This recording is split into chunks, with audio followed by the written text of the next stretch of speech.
Oi, Fernanda, seja muito bem-vinda novamente ao Endorfina depois de 3 anos. Bom, agora eu acho que mudou um pouco, né? Antes a gente estava confinados e agora não, então a gente está mais feliz, com certeza. Pois é, eu estava aqui lembrando, né? A gente gravou no dia 15 de março de 2020, mais ou menos um mês de declaração da pandemia. A gente estava confinados definitivamente. Eu ainda tinha acabado de lançar o podcast 2 vezes por semana, o Endorfina em Dobro, que ficou aí durante um bom tempo da pandemia. Cara, como o mundo mudou, né? 3 anos hoje em dia é muito mais do que eram 3 anos quando a gente era garoto ou antes ainda na época dos nossos pais. Mas a pandemia também colocou tudo mais em perspectiva ainda. E como aquele momento que nós conversamos foi um momento ainda, né, e eu acabei de escutar novamente a nossa conversa, aliás, eu recomendo, não é obrigatório para quem está chegando aqui hoje, mas depois de ouvir essa conversa aqui hoje, ouça a primeira, porque muitas coisas a gente já abordou lá, aliás, muitas coisas interessantes. Mas a gente estava ainda falando, eu falei uma hora assim, pelo menos por enquanto a gente não sabe quando é que vai voltar, mas já já a gente está voltando a sair para a rua, né? E acabou que não foi tão rápido assim. Eh, e eu vi os seus posts, te acompanhei pelo Instagram e tal, né? Você já disse isso também, você curte ficar com você mesma, você curte ficar sozinha, né? Muitos dos seus treinos, na época você disse 95% dos seus treinos eram você faz sozinha. Você passou relativamente bem pela pandemia, assim? Como é que foi a tua, né, como é que foi a tua passagem por esse momento, esse marco histórico na civilização mundial? Eu amei a pandemia, porque, nossa, eu amei mesmo, porque foi a primeira vez que eu, assim, pude aquietar meu corpo, entendeu? Parar de viajar. Para você ter ideia, eu fazia 5 países uma semana para competir, para poder treinar, para tirar foto, para poder. Tem uma empresa no Brasil, para ir no Brasil, para voltar. Imagina, a minha vida era assim, jet lag, ou seja, era fuso horário, ter que treinar, acordava 5 horas da manhã, treinar para depois fazer algum evento, e então era muito corrido.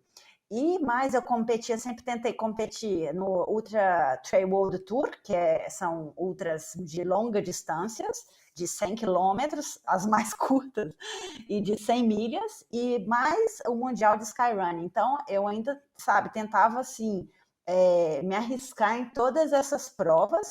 Então, que graças a Deus sempre fui bem nos dois circuitos, mas era muito puxado para o meu corpo e, assim, fisiologicamente para o meu organismo mesmo. Então, quando chegou a pandemia, aí que eu observei, caramba, como que eu estava acelerada, sabe? E foi ótimo, porque eu tinha 3 anos também que eu estava solteira, por conta de tanto viajar. Aí tive um namorado durante 3 anos, Olha lá porque que coisa boa. foi ótimo, porque, claro, foi a primeira vez que eu fiquei quieta, entendeu? Então abriu assim, um espaço para curtir outras coisas, né? Uhum. É, eu não posso dizer que eu adorei a pandemia, mas para mim foi um movimento também, assim, que eu achei que foi positivo dar essa reduzida no ritmo e poder colocar as coisas em perspectiva.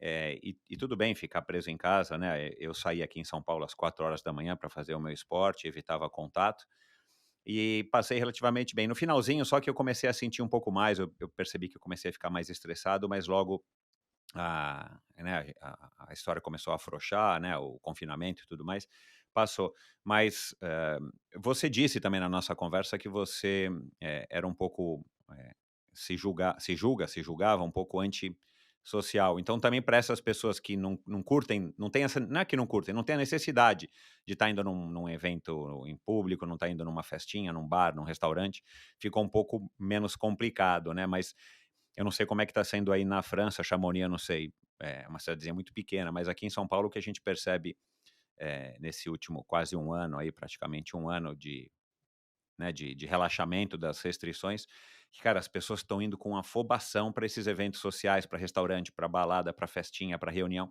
porque realmente foi uma coisa que impactou a vida de muita gente, e eu acredito que a maior parte dos seres humanos são seres sociáveis, né? Mas legal. Agora, você falou, né, eu sosseguei e tal, consegui arrumar um namorado de novo e tudo mais, e me lembrei aqui de uma coisa, olhando o teu Instagram de novo, eh, e aí eu olhei com mais detalhes e tal, aliás, peguei umas imagens bem legais que se você me autorizar eu quero repostá-las, né, para divulgar esse episódio, depois eu vou te pedir autorização. Eh, Cara, você tem muitas fotos muito legais. Você não tem uma foto, naquela foto mais ou menos, uma foto sua, dá a impressão que você não faz quase nenhuma selfie quando você está praticando, né, alguma atividade, quando você está numa aventura e tal. Eh, e eu gravei recentemente com a Karina Oliani, que também faz grandes projetos, e ela tem uma produtora, ela tem uma equipe, né, e agora ela trabalha para a corporação da Globo, fazendo coisas para o Off, para o Sport TV e por aí vai. Você também sai sempre para essas, e eu vi você falando agora do seu cinegrafista lá na Antártida, agora no começo do ano. Você sempre sai para, que seja para um treino mais importante, sei lá, eu vi fotos do Davi Fusti Vilela, né, que é uma foto super legal. Você marca com essas pessoas, com o fotógrafo, você tem alguém que agencia isso para você ou que administra isso para você, como tem a Karina, né, pessoas que a auxiliam. Como é que você faz para ter esse material tão rico? Ou a Red Bull te proporciona alguém, ou é marcado, ou é posado, vai, sei lá. Tipo, vamos fazer hoje umas fotos legais na montanha, então vamos chamar o Davi, sei lá, quem quer que seja, ou vamos fazer umas imagens legais. Porque, cara, dá a impressão que você tá sempre com alguém olhando você, fazendo fotos incríveis, né? Como é que é isso para você? Não, igual eu te falei, 95% meus treinos sou eu sozinha. E o Davi é porque era meu namorado. Então, cara, Ah, não e sabia. ele é fotógrafo, então é igual minha mãe, eles são fotógrafos. Então, às vezes, Aham. eles ficam assim, ai, por favor, isso em casa, por favor. Ai, deixa eu colocar uma luz aqui, tirar uma foto sua. Aí eu sou muito tímida, eu não, não, não. E aí acaba que tira a foto, eles tiram 1000 fotos, das 1000 eu gosto só de uma, eu sou muito Aham. perfeccionista. E assim, eu tenho milhões de fotos. Eu já participei de milhões de photoshooting, ou seja, todas as marcas que são patrocinadas minhas, eu faço milhões de shootings com ele, então eu tenho muita, muita foto. Mas isso não são nos meus treinos, geralmente eu faço meu treino, eu acordo de madrugada, Ah, faço meu tá. treino e depois subo na montanha de novo para poder tirar essa foto Entendi. para ele. Mas então eu. E acaba que eu fico tão focada no treino que às vezes é só um vídeo que eu faço nos meus stories quando termino o treino, sabe? Se eu acho interessante, eu não sou de postar muito dos treinos nem nada assim, não. E, mas, por exemplo, para os projetos, sim que é obrigatório, porque os projetos são mais caros, entendeu? Claro, é. Então, e é legal explorar, sabe, a montanha que eu estou indo. Então, no caso do projeto, sim, por exemplo, agora na Antártica, eu pedi o Jordan para vir, eu conheço o Jordan, é um amigo meu, ele também ele corre muito, esquia muito, então é muito bom alpinista, e mais ele filma e sobe com drone, ele tem assim, uma capacidade tão legal de fazer foto, drone e tudo, como o Gabriel Tarso também já teve em 3 montanhas comigo, de fazer foto, drone e tudo mais. Então eu chamo eles, para mim, quanto menos pessoas, melhor, e também é difícil porque eles não conseguem me seguir, então geralmente eu subo a montanha uma vez, devagar, para eles poderem filmar e tirar foto, aí eu desço, descanso e depois eu faço sozinho, entendeu? Então, assim, para Caramba. mim, ter a foto e o vídeo é obrigatório no meu caso, mas eu não gostaria, porque é muito mais Ah, então isso que difícil eu ia para mim. perguntar. Por Aham. exemplo, igual agora eu estou indo para o Denali. É horrível, porque imagina, é menos como lá na Antártica, entendeu? É menos 36 graus de frio e eu tenho que ir muito devagar, assim, mais devagar do que o meu muito devagar, para poder esperar eles, para tirar foto, para tirar tal. Então, assim, é um desgaste para mim, assim, muito fogo, sabe? É muito difícil. Mas é a única forma que eu tenho para que meu patrocínio pague ali e para que também as pessoas possam curtir e ver o que eu vejo lá e o que eu vivo lá, entendeu? O que é legal para depois compartilhar. Quando eu vejo depois o filme, eu falo, poxa, valeu a pena, tá vendo? Porque se eu É. fizesse só para mim, né, não ia valer tanta pena. E compartilhar é muito legal. Então, é isso. Mas geralmente não tem nenhuma equipe que me tira foto, nem nada. Geralmente é ou minha mãe ou meu namorado, porque eles querem, eu nunca peço nada, não. E às vezes é alguma amiga que, assim, que se não é algum photoshoot em específico, é alguma amiga que está treinando comigo e tira foto, eu tiro a foto dela, entendeu? Porque a Uhum, gente está em algum lugar, assim, bem legal e tal. uhum. Para essas grandes expedições, talvez a gente possa dizer que é um mal necessário, né, você tem que Claro, levar essa equipe. claro, e nas provas, ou seja, hoje em dia, todas as provas que você compete tem 100 fotógrafos É, lá. E quando eu é, termino, eles já me mandam todas as fotos. Então, para mim é ótimo, eu não preciso estar pedindo ninguém para tirar foto, exato. porque eles já me mandam. Então, acaba que eu tenho, assim, muita foto bacana. Uhum. Agora, você disse que se você pudesse escolher, né, se você não dependesse dos teus patrocinadores, você preferia ir sozinha porque ia ser mais simples, tá? Com Eu certeza. entendo isso, né? E eu fico imaginando em muitas expedições, muitas aventuras que a gente assiste na televisão, no YouTube, e às vezes a gente esquece de pensar, bom, mas tem alguém filmando, né? E se tem alguém filmando, tem alguém que está dirigindo. Se tem alguém dirigindo, tem alguém que está, né? Dirigindo, que eu digo, dirigindo o filme, né? A produção. Mas você disse que preferia não ter. Mas você curte depois olhar, por exemplo, coisas que você fez há anos atrás, começa a olhar com nostalgia, porque isso vai virar um documentário, por mais que você não divulgue isso para mais ninguém, isso vira uma coisa pessoal sua, igual essas milhares de fotos que você tem, né? De repente, hoje, talvez não, porque você ainda é jovem, mas daqui a pouco, quando você tiver 60, 70, você vai querer olhar para trás e falar, pô, olha como é que era, porque te ajuda a lembrar também, né? Isso você curte ou ainda você está deixando tudo arquivado em HDs, eu não sei aonde, num cofre aí no Banco Central de Chamonix, e aí, de repente, você um dia vai acessar? Não, eu amo assistir, e tanto que às vezes eu assisto, por exemplo, o do Caminho de Santiago, que eu corri 890 quilômetros, várias vezes eu assisto. Para mim foi assim o projeto mais lindo que eu já fiz. E às vezes eu assisto e só para pensar, lembrar, Fernanda, lembra? Você já correu 87 quilômetros, no outro dia 86 quilômetros, no outro dia 95 quilômetros. Então, assim, isso também é muito presente ainda em mim, mas assim, eu adoro ver meus filmes. Eu tenho, não sei, talvez 6 filmes já, entendeu? Então, para mim, assim, é muito legal, sabe? Eu não gosto que vão em filme como as fotos também, mas já que rolou, eu adoro depois Exato. assistir, com certeza. E por isso que agora também, assim, eu já tem 14 anos que eu compito ultramaratonas, né, em montanha, e sou atleta desde os 8 anos, então agora eu tô, desde o ano passado, esse ano e ano que vem, eu tô com mais foco em projeto e deixando as provas, as competições em segundo plano. Então, assim, primeiro o meu treinamento é totalmente para o projeto. E depois, se dá, eu faço uma prova aqui ou outra, sendo que as provas hoje são treinamentos para os meus Para o projetos, entendeu? projeto final, O sim, que faz antes sentido. era o contrário. E isso por quê? Porque realmente eu quero é, frear um pouco das competições, porque eu estava me vendo assim, sem estar tão motivada.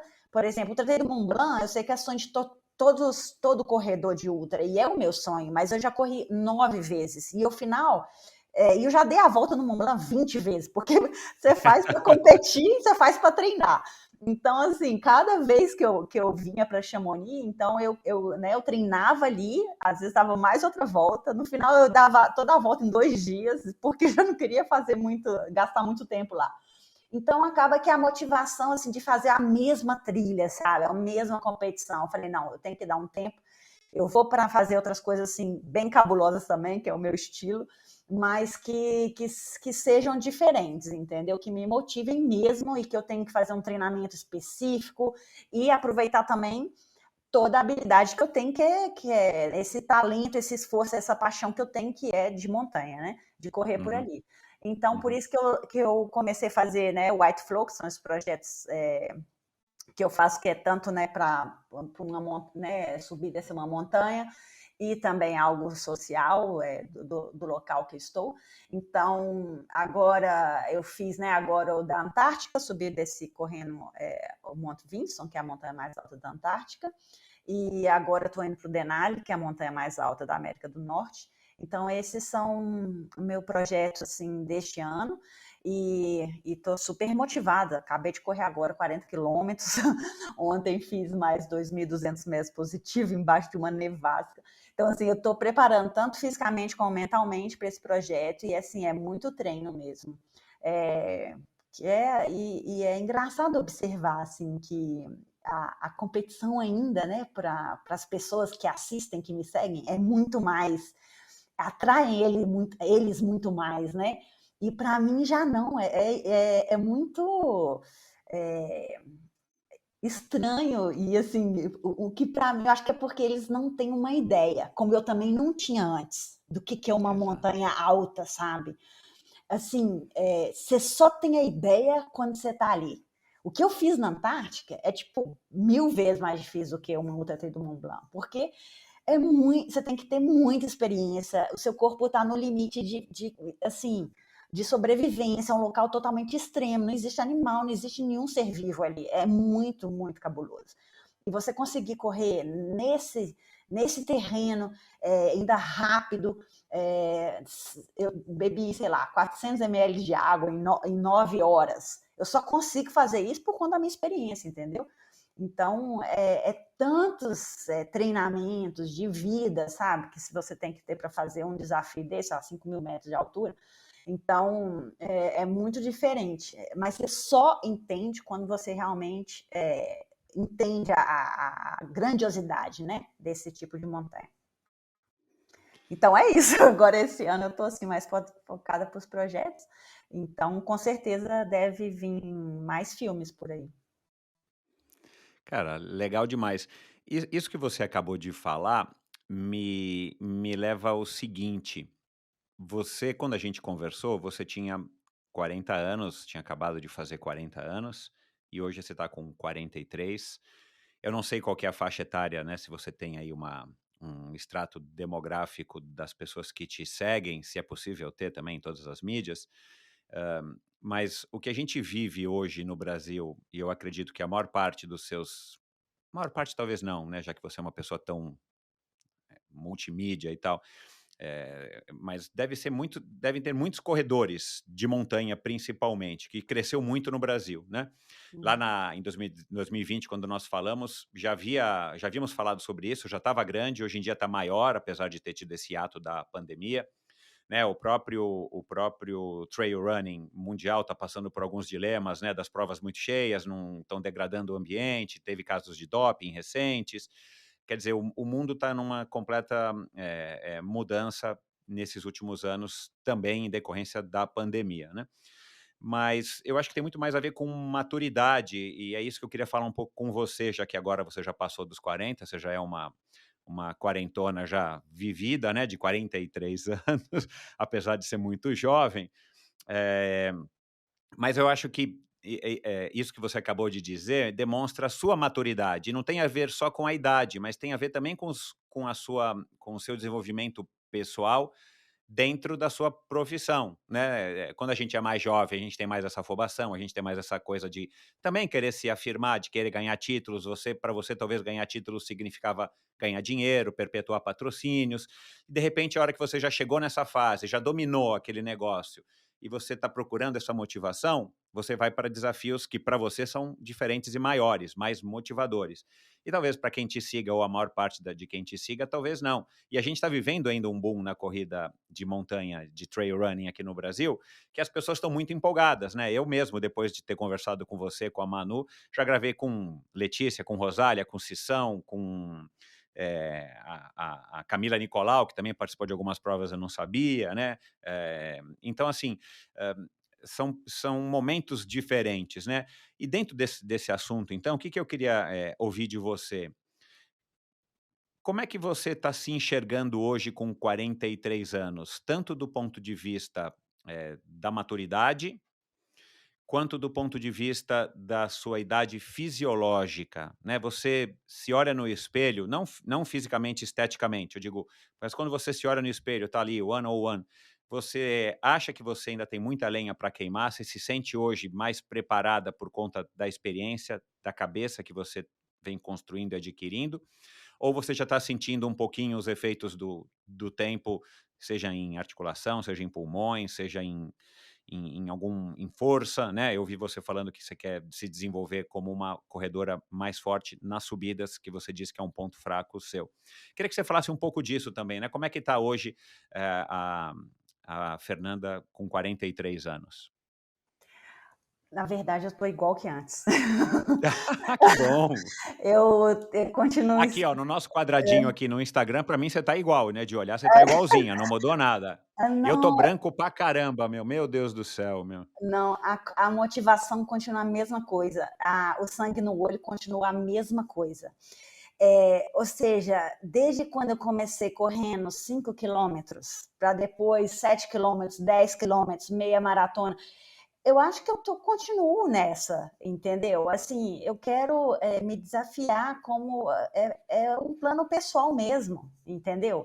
Eu com certeza tem a parte, claro, eu já fiz pódio em praticamente 99% das provas que eu já competi. Eu não tenho nenhuma obrigação e eu nunca me senti na obrigação de me reafirmar para alguém.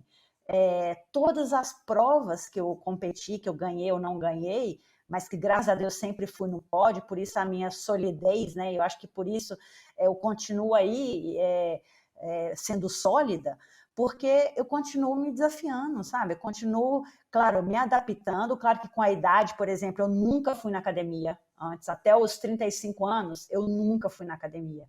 A partir dos 35 anos, agora, por exemplo, eu vou 2 vezes no mínimo na academia para fortalecer meus tendões e tal.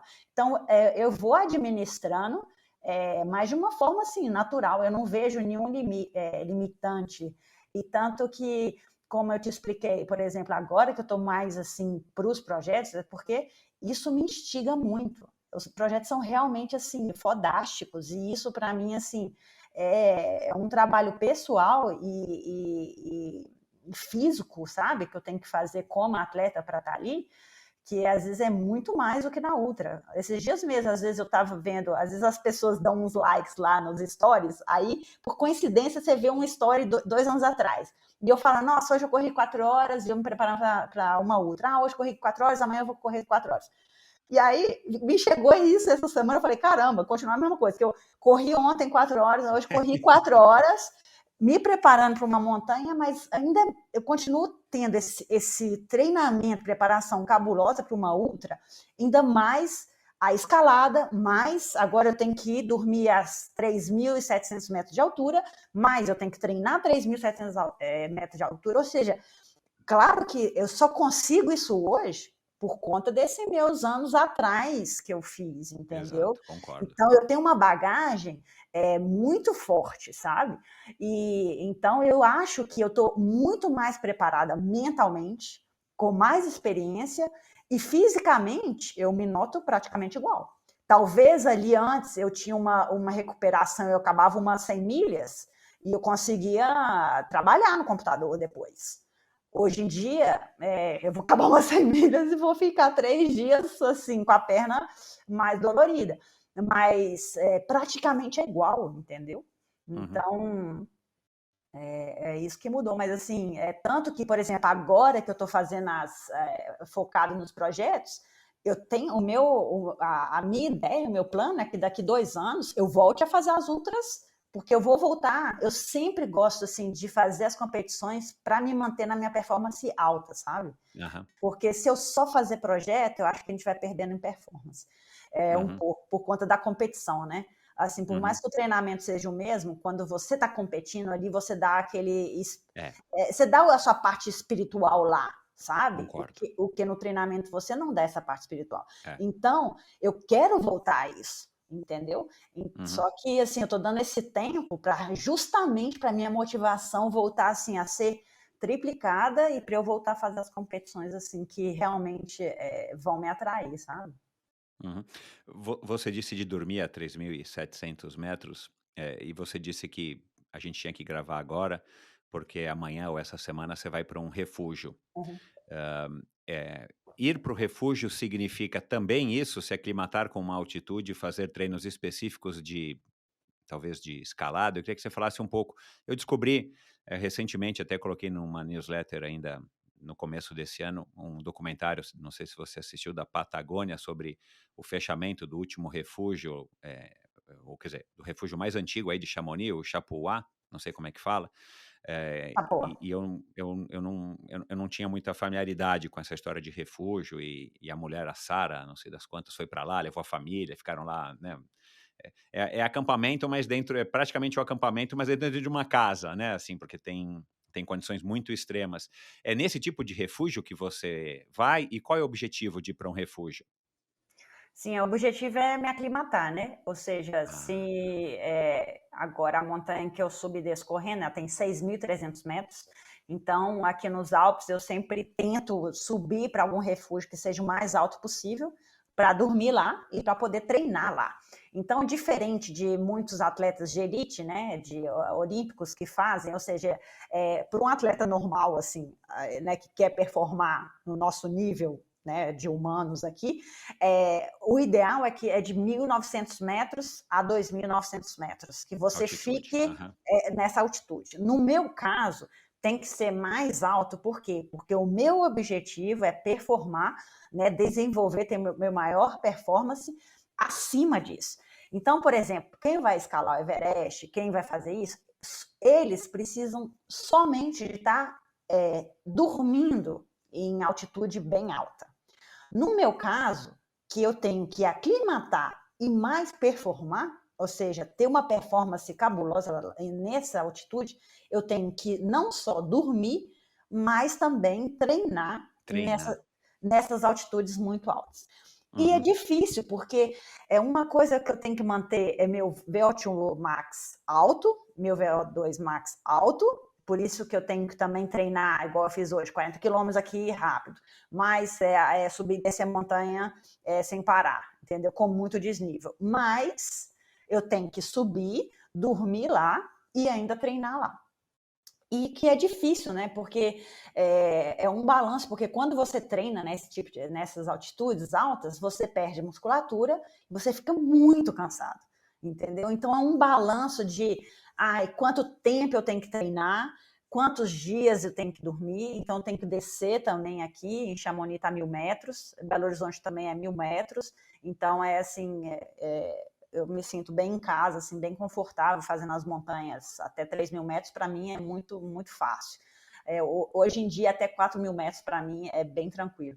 Agora, por quê? Porque eu costumo dormir nesses refúgios que estão a 3.500, 3.700 metros. Então, agora eu tenho duas opções. A maioria dos refúgios agora estão fechados, porque é inverno aqui na Europa.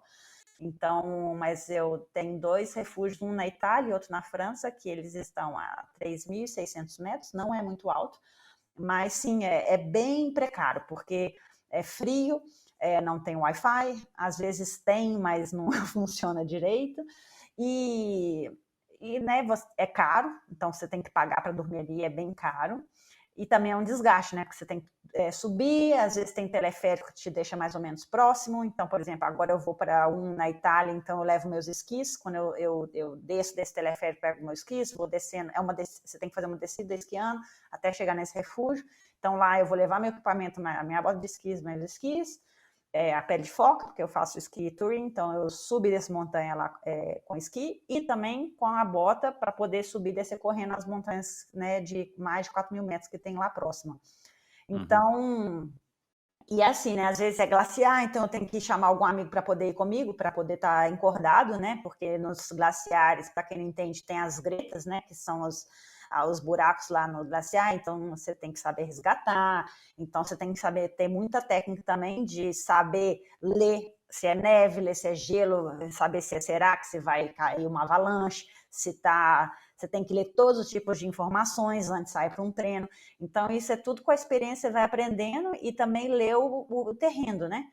Para Uhum. quando você está correndo por ali, você saber se é uma snow bridge, que é uma ponta de snow que vai cair.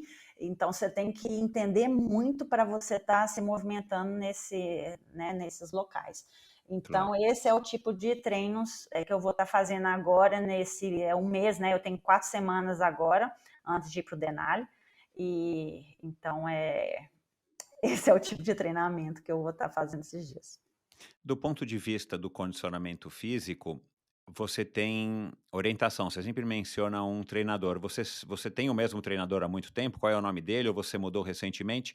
E já emendo aí uma outra dúvida, hã, como é que você gerencia os teus treinos num lugar como esse, um refúgio que você acabou de citar? Você tem que ter uma comunicação direto com o seu treinador, para você passar o feedback e ver: "Não, então pega mais leve, então agora descansa mais um dia para você fazer de novo aquele outro estímulo". Como é que você gerencia isso? O meu treinador ele chama Jason Coop, ele é super famoso em ultra. Ele, além dele ser ultra runner, ele já tem, não sei, 30 anos que ele é treinador dos melhores ultramaratones no mundo. Então ele tem muita Aham, experiência e além disso ele é do Colorado, então também ele já mora em altura. E, assim, em relação às montanhas altas, eu tenho mais experiência que ele. Então, a gente discute muito, sabe? Por exemplo, esses dias mesmo eu mandei meu plano para ele. Eu falei: olha, o que você acha? Eu estou pensando em fazer isso e isso. Então, é mais uma discussão em relação a esses treinos. E, e daí a gente vai discutindo: olha, eu quero fazer essa semana sim, a segunda semana, a terceira e a quarta. Então, agora a gente fez um bloco de treino, assim, para eu ficar bem, bem forte aqui no nível aqui de 1.000 metros de Chamonix, sempre em montanha também, mas assim mais baixo, porque também agora tem muita neve, né? Então não consigo subir muito. Mas uma vez que eu estou no refúgio, aí ele coloca em horas. Então, assim, tenta fazer hoje 3 horas, tenta fazer hoje 4 horas. E ali eu vou tentando o máximo que eu consigo para subir e descer, entendeu? Então é uhum, mais os treinos em horas e também eu tento comunicar com ele e eu também sentindo como está meu corpo, entendeu? uhum, Então, é bem assim. Então, claro que eu, com a minha experiência, eu consigo já ter conhecimento, né, corporal de como que eu estou me sentindo, meu organismo também. E, por exemplo, está muito frio, muita nevasca, então são menos horas para eu poder não adoecer. Então, não é aquela coisa de, sabe, de ter que ficar a planilha toda verdinha, não. É claro, super claro. flexível para poder. O mais importante é que eu faço treino, que eu esteja super forte, mas o mais importante, primeiro, que eu não esteja anêmica, e segundo, que eu não me fique doente antes de ir para lá. Uhum. O anêmico é super importante, porque quando você treina Pois é. em montanha, ou seja, aqui mesmo em Chamonix, muitas vezes eu fico anêmica, porque é um esforço que não é o esforço de um corredor em asfalto, é um esforço que você está fazendo bem para o seu organismo, entendeu? O que a gente faz em montanha aqui realmente é muito desgastante para o organismo. Uhum, Então, muitas vezes, igual segunda-feira amanhã, a primeira coisa que eu vou fazer é tirar meu blood test para saber como que está meu iron, minha ferritina, aham, porque eu sei se minha ferritina não tiver ok, eu nem posso ir para o meu projeto. Isso, assim, é o número um. Eu tenho que estar super saudável, porque senão você fica muito mais cansado do que o normal, então você não vai performar de jeito nenhum. Então nem adianta ir. Você vai uhum. voltar realmente doente, entendeu? E qual que é o segredo para você não entrar num estado de anemia? Ah, Muita beterraba, ou você toma suplemento, toma injeção de ferro, o quê? não, aqui na Europa é proibida injeção de ferro. Eu lembro que eu só tomei uma vez em São Paulo, lá uns 8 anos atrás. Eu fiquei até assustada, falei, caramba, no Brasil é possível, que bom. É. Aqui não é possível. E assim, eu sou praticamente vegana, vegetariana, e agora eu como ovo, justo para me forçar a ter mais proteína. Esses dias, por exemplo, que eu estou treinando muito, com muita neve e tentando subir mais alto, eu estou comendo uma vez por semana carne vermelha, justo para poder aumentar o iron. E Uhum, estou suplementando, já comecei há uns 15 dias atrás, suplementando com ferro. Porque a minha entendi. experiência no passado, mesmo suplementando com ferro durante 3 meses e treinando em montanha, eu sempre estava anêmica. Então, agora, por esses treinos, eu tenho que ainda reforçar muito mais a minha atenção, a minha alimentação, sabe? Uhum. Voltando a essa questão do refúgio, que você também falou de saber ler o que que é Serac, Greta, se é gelo, se é neve. Você foi aprendendo isso à medida que você foi tendo contato com a neve nas suas expedições de Aconcagua e por aí vai? Ou você também procurou alguém para trocar para compartilhar conhecimento com você, ou você fez cursos? porque sendo você, né, uma mineira, uma brasileira que não foi criada nesse ambiente e você está aí há 14 anos envolvida nesse universo das corridas de montanha e no começo não tinha nada a ver com neve, né? Como é que você também foi adquirindo isso? Porque tem a ver com a sua performance, claro, mas primeiro tem a ver com a sua segurança, com a sua saúde, né? Com a sua vida. Isso. Em 2008 eu conheci meu ex-marido, o Arnaldo, então ele é espanhol, ele era alpinista, e também ele é resgatista de alta montanha, então é espanhol. Uau! Então com ele, durante esses 6 anos que a gente teve junto, então a gente escalava, a gente fez várias montanhas nos Alpes, entendeu? Em outros países. Então com ele, assim, a gente fazia muitas viagens só de escalada em gelo. Então a gente ficava uma semana escalando em gelo. Entendi. São cachoeiras de gelo. E então, com ele eu aprendi muito assim, que material, que luva que é a melhor, o que é o gelo, que é a neve, qual que é o perigo da avalanche aqui, ali é perigoso a avalanche aqui. Igual a gente tem no Brasil, sabe? Que você já sabe que ali pode sair uma cobra, você sabe que ali vai ter uma lama, sabe? A gente está na floresta, a gente sabe que ali é um pouco estranho, vai ter bicho. Aqui a leitura é isso, é assim, olha, ali vai ter uma avalanche, aqui é gelo, se você colocar o pé aqui, você vai escorregar e vai se matar. Então, isso tudo você vai aprendendo, né, com a experiência. Então, com ele, eu tive todo esse treinamento, que foi uma coisa natural, né, que ele não ia me ensinando, era mais ou menos com a experiência eu já ia aprendendo, né, e Aham. também e acaba que também com algumas, como é que fala? Com coisas que saem errado, né? Você tá ali perto, aí cai uma pedra, você fala, poxa, rolou uma avalanche ali próximo. Aí, e também você vai lendo, né? Assim, hoje em dia, quando mais você vê, né, o seu grupo, né, você tem vários amigos escaladores, vários amigos alpinistas, na equipe também, então você vai escutando o acidente que aconteceu com esse, o acidente que aconteceu com esse, acaba que você também aprende do erro dos outros, né, dos seus amigos, então isso também não é que você teve um curso, é que realmente na prática você aprendeu ali pelos erros deles e também com o seu próprio erro, né, com a Uhum. experiência do que está o certo, o que está errado. Então isso me Uhum. dá assim confiança né, de ir aonde eu estou indo, porque na verdade eu sou super humilde, ou seja, se eu vejo que ixi, meu instinto está falando que não estou muito confiante, eu pego e desço, eu pego e volto, eu não tenho. Isso para mim é muito normal desistir, entendeu? Ainda mais morando aqui em Chamonix, a gente vê vários amigos. Ah, hoje eu vou tentar subir o Mont Blanc. Ah, não deu. Tava gelo ali naquela parte, fracassamos, beleza. É uma coisa assim muito natural, entendeu? Assim, Uhum. você voltar para casa. Então, isso a gente aprende também na experiência, que ganhar 5 estrelas, sabe? Se você volta para casa sem fazer a montanha.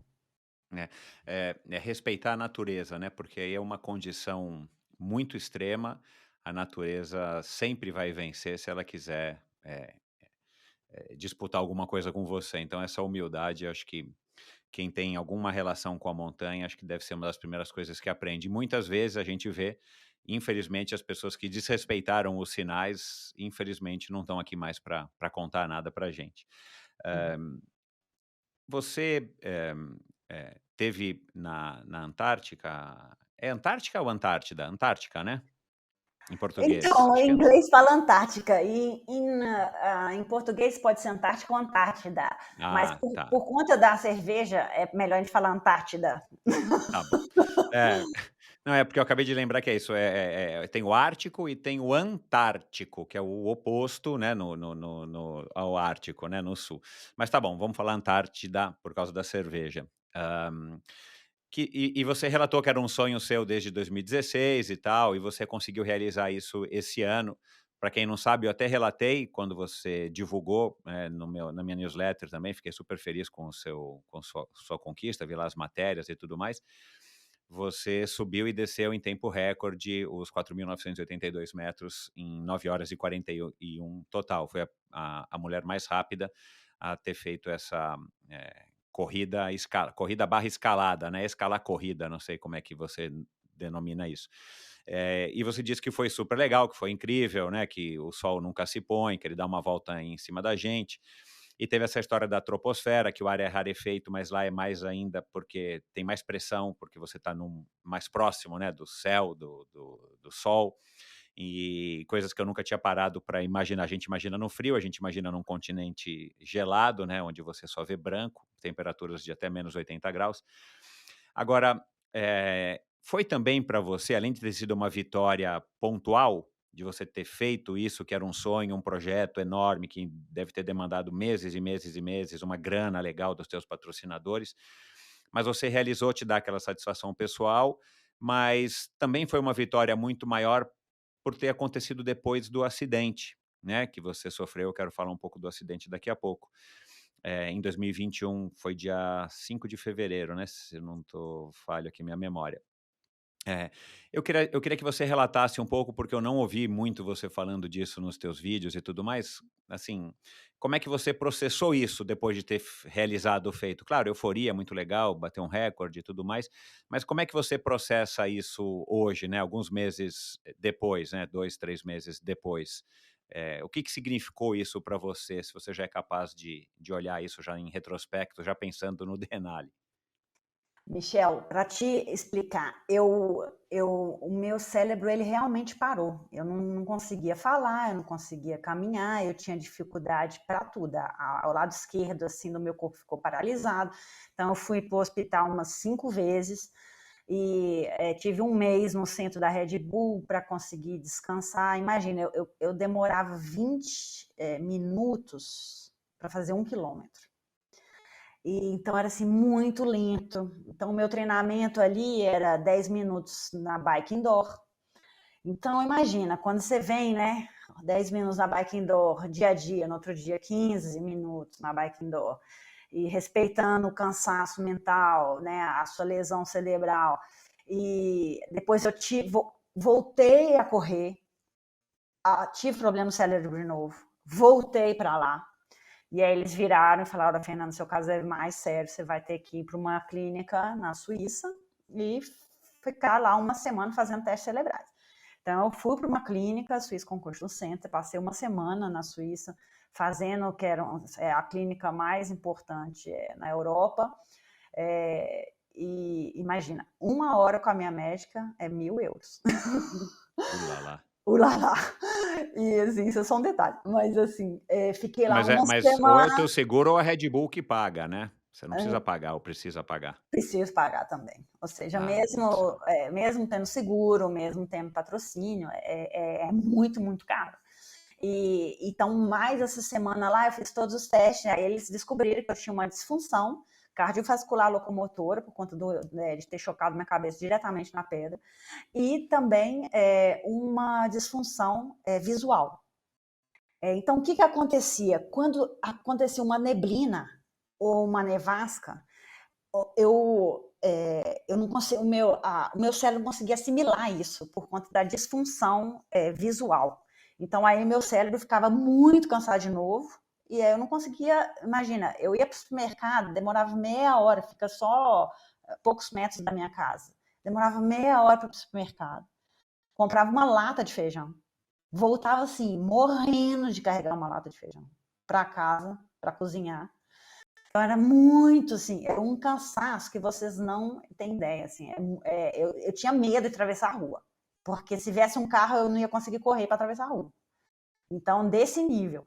Isso foi assim, muito lento, sabe? Até o cérebro ir voltando a ter energia de novo, até voltar a conseguir. Eram 3 horas de reabilitação que eu fazia por dia, olhando bolinhas para o lado esquerdo, para o lado direito, para o lado esquerdo, 3 horas, para eu voltar a ter a minha visão normal. E foi engraçado porque, assim, foi muito positivo no final, porque eu fiz tanto treinamento também de bike indoor, de VO2 Max, ou seja, eu tinha que ficar só 20 minutos depois na bike, só que era assim, eram tiros de 2 minutos, depois tiros de 3 minutos, e isso tudo com os médicos controlando. Só que eu comecei, e também por evitar o impacto, eu comecei a só correr em subida. Eu podia correr rápido e Ah, muito tempo e fazendo séries intervalos só em subida. a última coisa que eu pude fazer é correr em plano. Então, Por causa do e impacto. por conta do impacto. E também por ter que treinar o meu coração a bombear o mais rápido possível. Então, assim, foram coisas, foi um processo muito lento e até hoje eu continuo fazendo. Ou seja, a minha lesão ainda não acabou, eu não estou 100% curada. Eu estou Uhum. 100% corredora, eu voltei a ser corredora antes de ser uma pessoa normal, por curiosidade. Então, assim, eu continuo tendo muita dificuldade de dirigir. Por exemplo, eu fiz uma prova agora em Gran Canária, que era uma vertical, uma subida. Aham. E, na verdade, eu fui para ali porque me convidaram para ser a speaker da Ultra. Eu não queria correr a Ultra, tinha acabado de chegar da Antártica. Falei, vou correr essa vertical. Eu dirigi 1h30 para chegar no lugar, a prova era de tarde. Caramba, quando eu terminei, e era assim, sabe essas estradas de montanha, né? De curva. Eu Aham. terminei essa 1h30 de dirigindo, meu cérebro estava morto. Eu fui correr a prova, eu estava assim, totalmente. Sabe quando você consegue focar? Eu não conseguia focar a minha visão. Mesmo Aham. assim, corri a prova. Durante a prova, me senti bem. Eu acho que, não sei, porque talvez relaxei e voltei ao meu mundo. E assim, fiz um super tempo e tal. Mas você vê que ainda tem um resquício ainda em relação a ter muitas informações no ato de dirigir. Aham. Depois disso, eu fiz. O que acontece? Você tem que ensinar o seu cérebro novamente, sabe? Então, É. igual eu ensinei ele a correr novamente, a dar os sprints novamente, a olhar bolinha no escuro, para você poder correr no escuro e dirigir no escuro.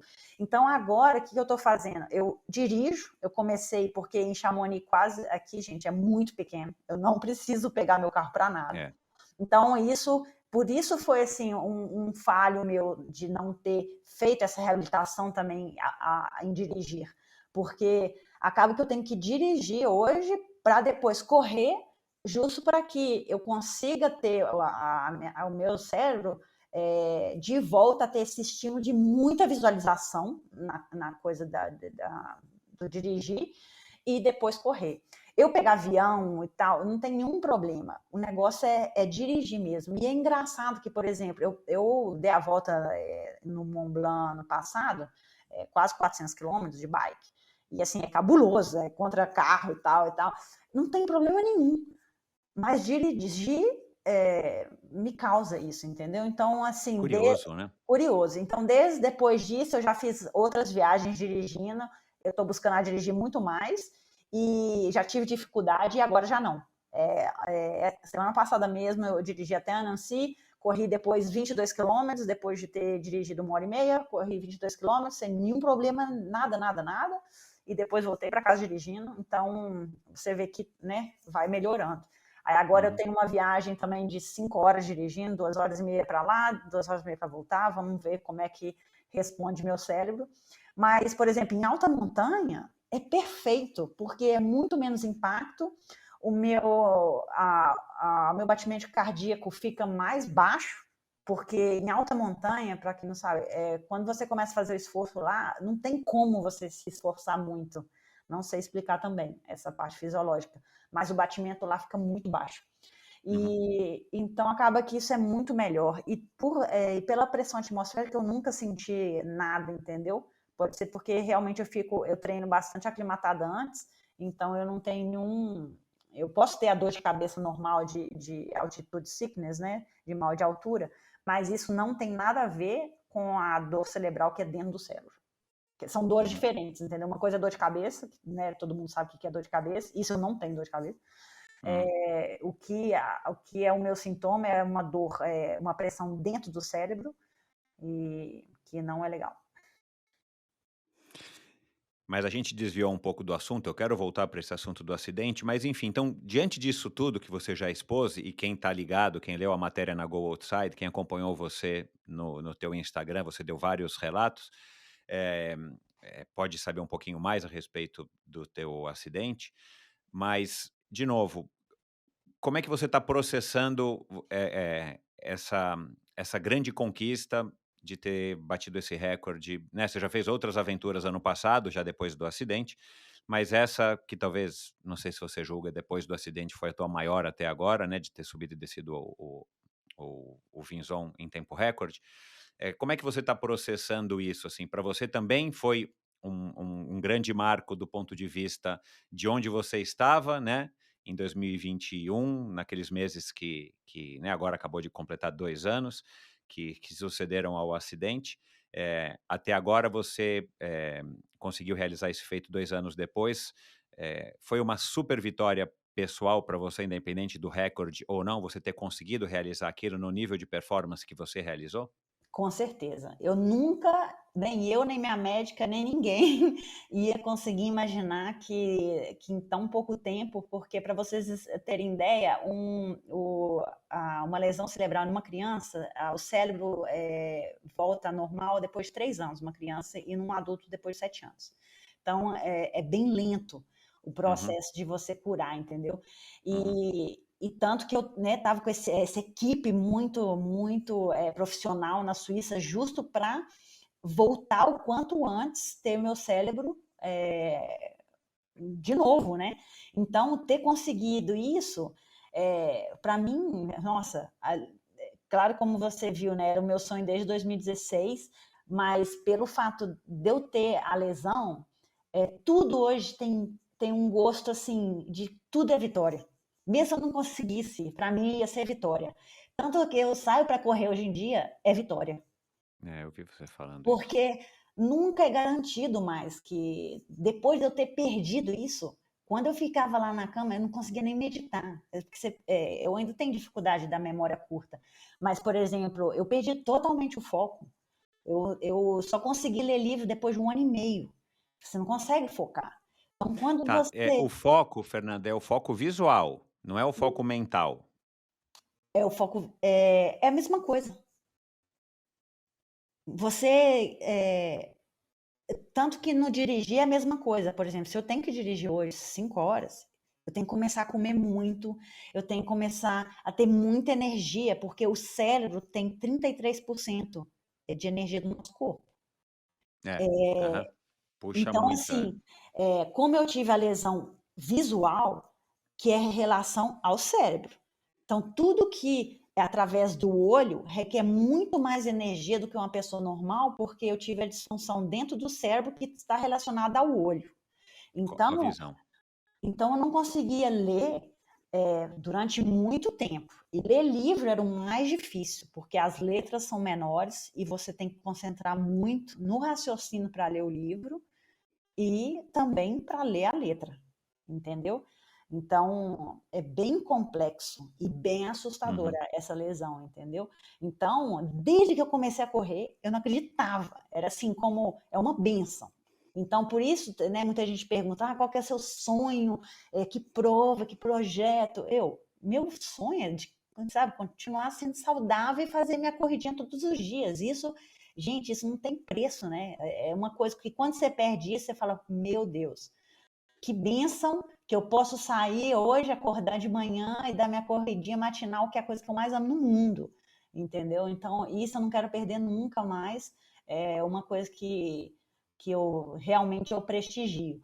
E claro que no meu estilo Fernando, eu quero continuar do meu jeito que eu era antes, então por isso que eu coloco esses projetos e porque mas é tudo controlado. Sempre eu mando os e-mails para minha médica, falo: olha, eu senti isso, fiquei cansado nessa parte, nessa ótima. Então ela vai e ela me encoraja, sabe? Ela não vai, tá tudo certo, se acontecer isso, você toma um ibuprofeno, você toma isso, para não inflamar muito o cérebro. Então acaba que eu estou adaptando e sempre olhando assim para o que eu realmente consigo fazer, sabe? Então nunca tive nenhum tempo ruim. Eu acho que eu tive uns 5 dias ruins durante os 2 anos de recuperação, então acho que foi até pouco. Mas assim, eu tive muita assistência também de terapeuta. Eu faço terapia tem 12 anos, então a minha psicóloga também já me conhece. Eu tive sonhando com acidente durante 2 meses. Então, Uau. assim, o trauma foi muito grande após o acidente. Então, foram 2 meses sonhando com acidente, e depois eu comecei a tomar um remédio, uma medicina para tirar a dor do cérebro, que esse remédio, o efeito colateral era maus sonhos, dava ainda mal Vixe, pesadelos. caramba, meu. Então, eu passei assim um ano e meio bem assustador, mas eu conseguia correr, o que era assim para mim era muito positivo e o que me trazia assim muita alegria, sabe? E mesmo tendo os pesadelos durante a noite, e graças a Deus com muita terapia, muito foco em cura, tudo. Para mim, antes de focar em física e performance, era muito de recuperar, sabe? Uhum. E eu não tenho medo de pedir ajuda. Então, tenho mental coach. Depois da lesão, comecei com mental coach, tenho terapia. Então, isso faz parte, né? Você ter que ter uma saúde mental é muito importante, porque a lesão cerebral também atinge a parte emocional, sabe? Cerebral. Então, Exatamente, ainda tem isso. Quando eu vejo relatos de quem teve, a maioria tem depressão, sim. Eu tive uma vizinha que ela teve também, ela demorou 3 anos a recuperar. Ela falou que ela ficou três meses chorando todos os dias. E eu realmente acredito, porque você não consegue fazer nada. Nada. Você não pode nem ler, você não pode nem olhar o seu celular. Você fica um vegetal no sofá durante muito tempo. O seu cérebro não funciona. E você tem uhum. que ver isso positivo e só esperar o tempo passar, esperar o tempo passar. É fácil quando você fala isso para alguém, mas quando você está ali, vegetal na cama, você fala, meu Deus, que... Esses 5 dias que você disse que passou mal mesmo, foi nesse sentido de, tipo, achar, cara, meu, não vou voltar mais, e se eu não puder mais correr, e se eu não puder mais viver a minha vida, foi nesse sentido que você ficou realmente mal nesses dias que você citou aí? Bom, foram muitos dias, muitos meses, assim. Então, Você teve você... dificuldade para aceitar da maneira como você estava, para poder se reagrupar e reerguer para lutar Ah, enfim, enfrentar? nesses 5 dias que eu tive durante... Era assim, meu, porque eu tinha acabado de vomitar sozinha em casa, eu tô num país que eu tô sem... eu não tenho meus melhores amigos aqui, eu não tenho minha família aqui. E eu não consigo viajar para o Brasil, eu tenho que fazer meu tratamento aqui, entendeu? Isso você sente realmente assim, meu Deus, tô Tua vomitando. mãe não foi para aí, a dona Ângela não foi para aí ficar contigo ou você Não, não veio para o eu não Brasil? quis, porque é muito complexo para o meu cérebro ter uma pessoa. Imagina, eu não consigo agir. Ela não ia conseguir falar inglês, ela não ia conseguir agir para Ah, mim. É muito complexo, hein? Eu não ia conseguir buscar no aeroporto, eu não ia, o seu cérebro para, você não consegue raciocinar. Quando você não entendi. consegue raciocinar, assim, ou as pessoas estão do seu lado e raciocinam para você, por isso que a Red Bull me ajudou muito, porque todos os médicos, fisioterapeutas, todos ali conseguiram agir para a pessoa Fernanda, que você não consegue agir, entendeu? Ter Uhum, reações. Então, graças a isso, mas não, eu não conseguia trazer minha mãe, nem entendi. minhas E melhores amigas. o namoro acabou não dando certo? Isso, eu tive que terminar, porque ele ficou tão assustado de ver eu como um vegetal no sofá, que a reação dele também foi de querer me evitar. Entendi. E ele é tipo mais russo, entendeu? Então é muito diferente da gente. O que a gente precisa é de ter alguém te dando carinho, de deitar e falar, oi, tamo junto, entendeu? Você sofreu um acidente aqui comigo, mas tamo junto. Não, foi o contrário. Porra, eu já estava mais de um ano com ele, era já um namorado normal, e a Claro. reação dele Aham. foi o contrário, entendeu? Então ainda Entendi. teve mais essa agravante que eu fiquei Sozinha mesmo, é. sozinha mesmo, como um vegetal na cama e só esperando o tempo passar. Tanto que eu tive que falar com a minha psicóloga, olha, no dia 1 de abril eu vou terminar com ele. Aí o médico e eles deixaram, ok, dia 1 de abril o seu cérebro vai estar mais normal, e daí, Fernanda, a gente apoia, você tem que terminar com esse cara. Mas assim, foi muito, porque o acidente foi também traumático, porque eu não queria estar ajudando eles. Eu previ já o acidente, e eu não quis, e aí depois então tá, então vamos, eu vou te ajudar. E aí o acidente aconteceu, então foi assim, eu tive que aprender muito a aceitar. Eu fiz meditação de aceitação durante muitos meses, para poder aceitar realmente o acidente, aceitar que foi a minha responsabilidade de ter querido estar ali naquele momento, entendeu? Apesar de não ter querido antes, eu quis. E ter Você aceitado. acabou cedendo e participou. E assim, é muito estranho, né? Que você sabe, Michel, eu vou para essas montanhas, corro, nunca tive um acidente correndo. E foi um Pois é. acidente pela caída do meu ex que ocasionou isso. Então, para mim, foi ainda mais difícil eu ter aceitado. Porque, assim, se eu tô correndo É, e não é a cair, responsabilidade não foi tua, né, e na primeira instância, não foi você você que entendeu? tropeçou, caiu e bateu a Caiu. cabeça. É. É igual Então, quando alguém te derruba na bicicleta, você fica muito mais chateado do que quando você cai sozinho, porque, cara, claro. você caiu sozinho, o azar foi teu, agora se alguém te derruba, você fica pé da vida. Exatamente. Né, se o carro te atropela e tudo, você fica, porra, né? Não podia ter acontecido. Agora, se você cai e bate a cabeça, aí pelo menos você aceita, o processo é mais natural, entendeu? Eu acho. Então, eu tive que aprender, eu aprendi muito, assim, muito mesmo. Então, por isso, hoje eu ter feito a Antártica, eu acho que essa maturidade eu ganhei assim mais. Foi forçada mesmo, de tantas Cresceu a meditações, força, à exato, olha força. lá. Claro que Coitada, meu. claro, é muito sofrimento, quando você sofre tanto assim, depois Ô também Fernanda, mas você lembra que, não sei se você se recorda, mas ali em 2020 você me disse que quando você ainda era adolescente, né, vocês tinham uma condição de vida muito favorável, né, tinham dinheiro e tudo mais, de repente teu pai perdeu tudo e você, para ajudar a pagar a conta, você começou a fazer chocolate, bombons e tal, e você conseguiu ajudar a pagar, e que isso já foi um grande aprendizado para você, uma grande lição de vida. Ali também você cresceu à força no momento de necessidade, né, então, eh, infelizmente, a gente cresce muito mais nas adversidades do que nas condições favoráveis, né. Então, você ter conseguido, fazer todas as provas que você fez, os recordes, os tempos, os títulos, não te fazem crescer tanto quanto passar por um acidente desse ou por se ver numa situação onde tua família está, né, na iminência de perder tudo. Eh, mas ao mesmo tempo é legal porque você já sabe que você é capaz de fazer isso, né, não foi a primeira vez que você se superou. Você também, no fundo, você também tinha essa convicção dentro de você, que talvez com a ajuda da tua terapeuta, com a ajuda dos teus médicos, você, foi sendo lembrada disso: "Fernanda, mas meu, você é uma super mulher, você tem uma força incrível, não só física, né, mas assim, eh, as modalidades que você escolheu, desde a prova de aventura, a tua base com jiu-jitsu, capoeira, teu vô, teu pai, cara, te forjou uma mulher que é uma mulher mais forte do que uma mulher ou as mulheres padrão, né, ou o ser humano padrão, não é nem só uma mulher, né, um ser humano. Eh, então, para você também, você tem consciência disso, que para você não era uma tarefa tão difícil quanto poderia ser para pessoas que não tivessem o histórico que você teve? Era uma pessoa que estava no escritório a vida inteira, de repente tropeçou, bateu a cabeça na guia e teve uma concussão. Você conseguia realizar isso ou teu estado era tão embaralhado, eu não sei, que você não conseguia focar nessa questão de que, cara, a força está em mim. eu Eu nem cheguei até aqui pelos meus próprios esforços.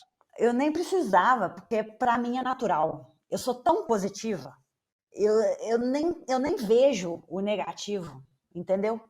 Eu nem tenho limitante no negativo. Então, não é que eu tenho que ficar me reafirmando ou precisar do terapeuta ou alguém, ou minha médica, olha, você vai conseguir.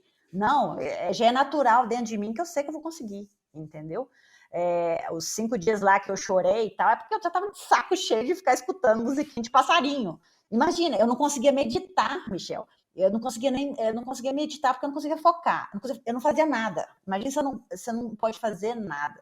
Você fica o dia inteiro que você não consegue fazer nada. Zero, zero, zero. Nem ver uma televisão, nem escutar uma música, nada. A única coisa que me relaxava mais era colocar a música de passarinho para eu ficar escutando. Pim, pim, pim, pim, pim, pim.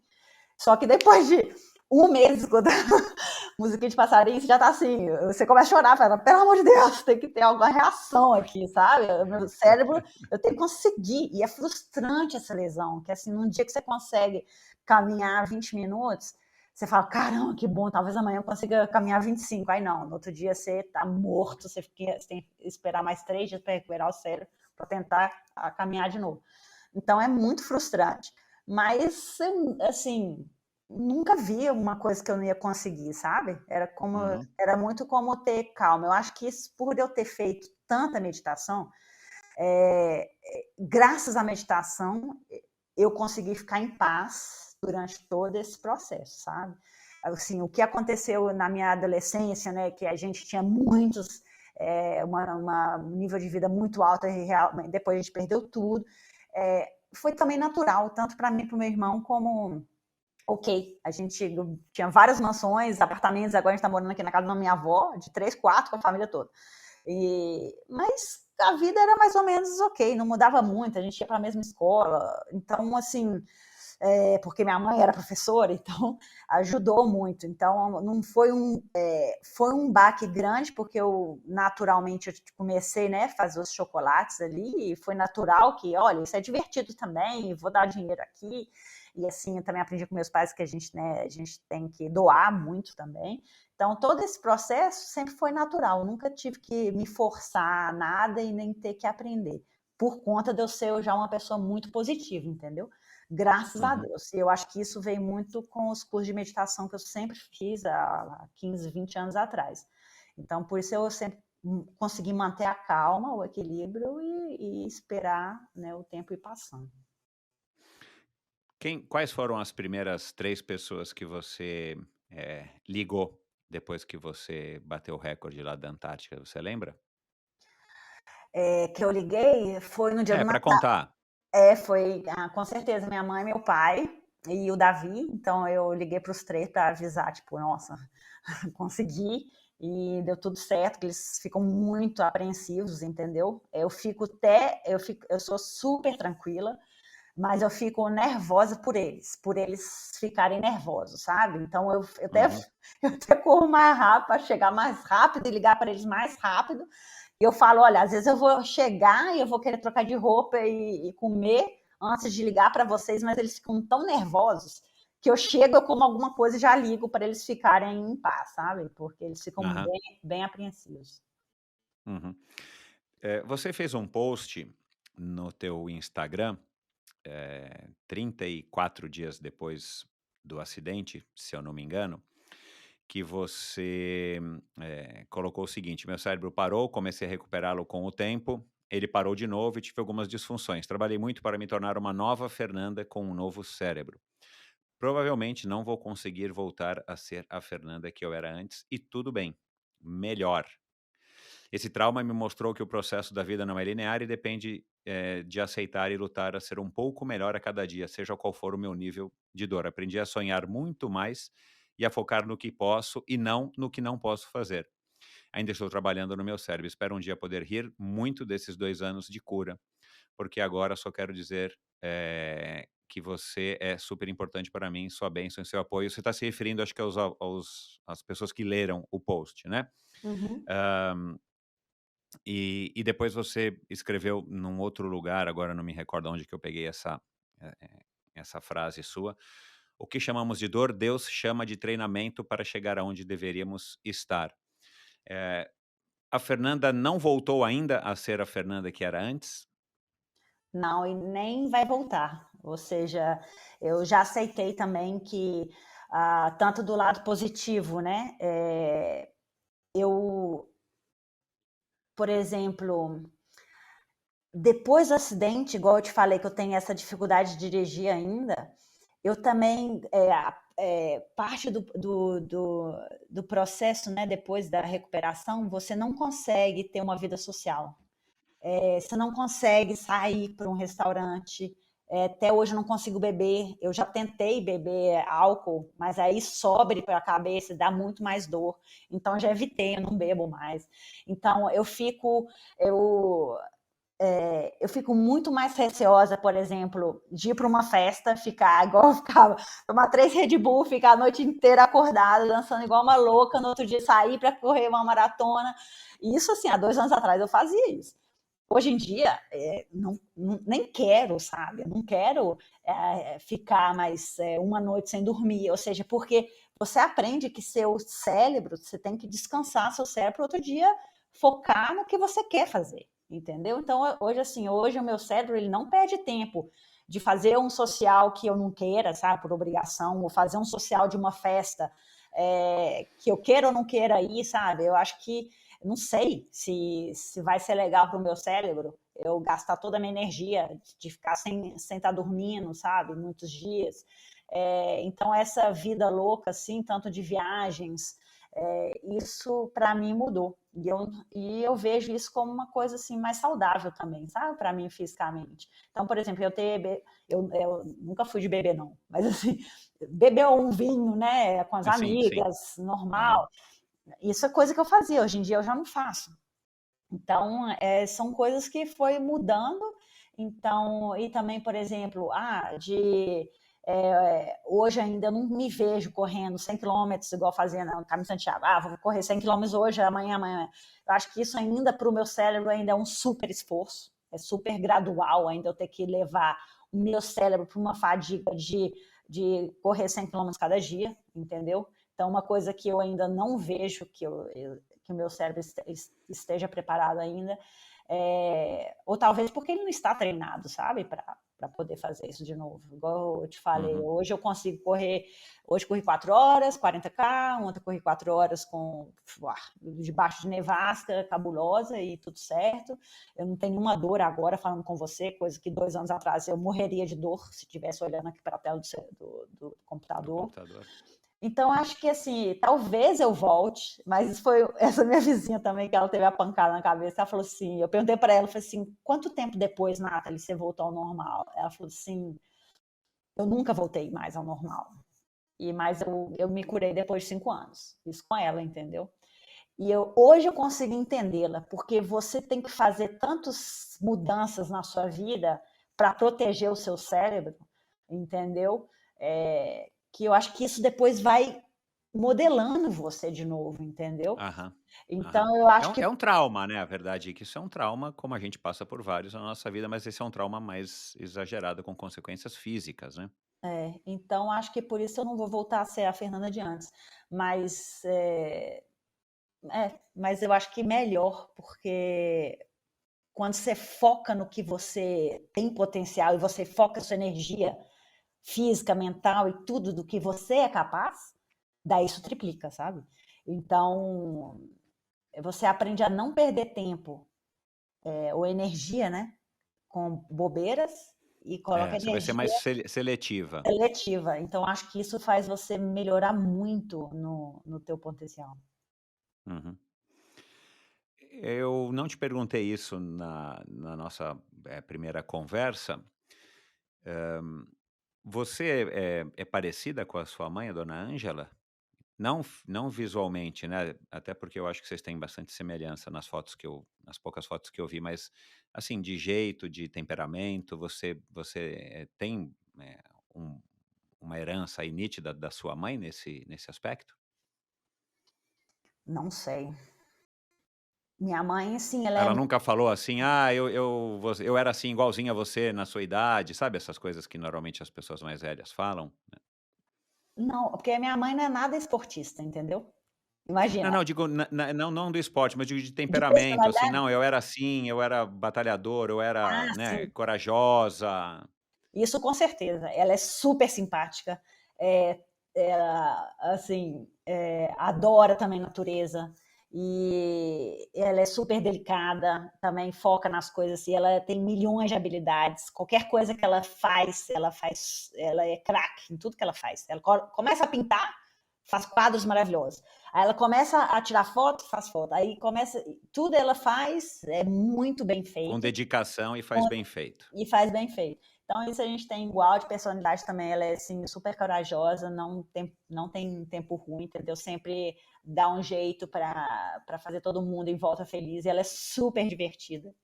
Todo Uhum, mundo ama ela é muito bacana, muito alto astral, uhum, sabe? Então, acho uhum, que nisso a gente se puxou mesmo. legal.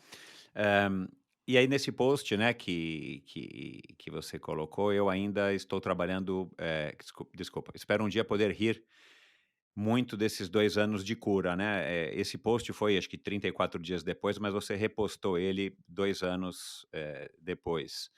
Eh, você acha que você está perto de olhar para trás, né, talvez não rir desses 2 anos, mas, assim, de poder aceitar e falar: "Cara, passei o que passei, já enfrentei, que bom, vamos para a próxima"? Você está próximo desse momento na sua cabeça hoje, agora em março de 2020, março não, é abril, né, já hoje, abril de 2023? Então, estou começando a escrever um livro e isso vai ser parte do livro mesmo, toda essa parte da lesão que até hoje eu nunca consegui ainda explicar tudo, porque talvez ainda eu ainda não consegui saber qual que é a mensagem. Já, Entendi. eu já venho descobrindo qual que é a mensagem, mas a minha lesão ainda não tem um ponto final, entendeu? Aham, aham. Eu sinto que eu estou 95%, eu não sinto ainda que eu tenho 100% por conta que um dia eu vou dirigir e vai ter a pressão na cabeça. Então, igual eu te falei, eu não sei se eu posso ficar 2 dias de balada aqui, entendeu? Eu não sei, mas assim, talvez eu 2 dias de balada, talvez no terceiro dia eu esteja cansada do meu Aham. cérebro, entendeu? Então eu Uhum, não sei. uhum. Então, assim, eu tenho que ainda testar muito para saber, ok, agora já vi vários testes, sim, que eu estou 100% pancadaria, pode comer que o meu cérebro está de boa. Então, eu ainda não sei, então, eu ainda não acho que existe um ponto final que eu possa olhar para trás e falar, porra, eu passei aquilo tudo lá e tal. Talvez ainda falta coragem minha para fazer outros testes para ver se meu cérebro está capaz de ser uma pessoa normal, Uhum. entendeu? De aguentar tudo isso. Mas como eu te falei, eu acho que agora eu estou tão focada no que eu preciso de ter energia que eu não quero nem testar de Exato, fazer outras coisas, entendeu? é. Então, eu estou deixando assim tudo natural, Tudo ao seu tempo. tudo é o seu tempo. E eu acho que essa mensagem do final ainda vai chegar, sabe? Agora, esse post que eu fiz há um mês atrás, é, não é referente ao acidente antes, é referente ao que eu estava sentindo. Pode ser que há um mês atrás eu tive um mau dia de dor, que é natural, que possa ser que um dia eu tive dor, e aí eu quis falar isso, porque ainda não acabou, entendeu? Aham. A Fernanda é diferente, talvez eu tenha que aceitar que ainda tem algumas limitações, entendeu? Que existe, começa de dirigir, ou, por exemplo, eu sinto que se eu correr a UTT do Mont Blanc, por exemplo, se eu for para correr esse ano, são milhões de pessoas ali, sabe? Tipo, são 2.500 corredores, mais a galera assistindo, mais tanta pressão minha, pessoal, mais de tanta gente. Eu acho que isso pode ser que ia me dar um cansaço cerebral antes de começar Concordo. a É, correr. Tem a parte emocional ainda. Assim, se você falar, Fernanda, dá a volta ao Mont Blanc amanhã, eu vou dar a volta ao Mont Blanc amanhã. é Eu não outra tenho, história. é outra história, entendeu? Vai subir o Everest, eu vou subir o Everest, não tem problema.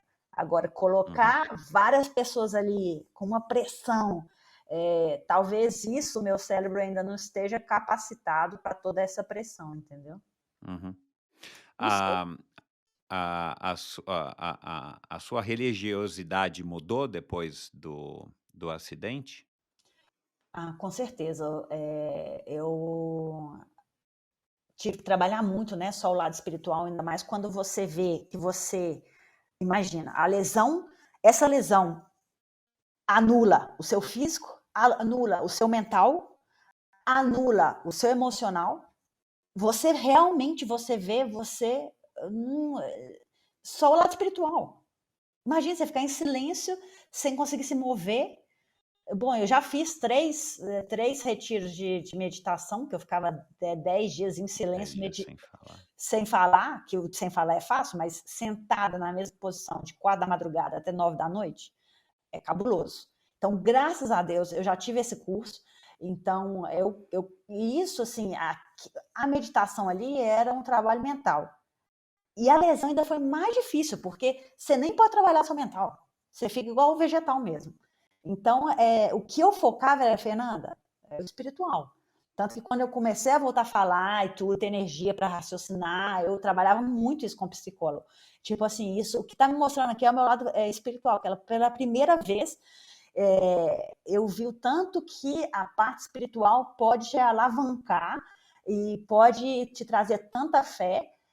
Você aprende a ter tanta fé e que isso ajuda muito, né, na sua positividade. Eu acho que isso também veio nessa forma natural, igual eu te falei, que não teve lado ruim, sabe?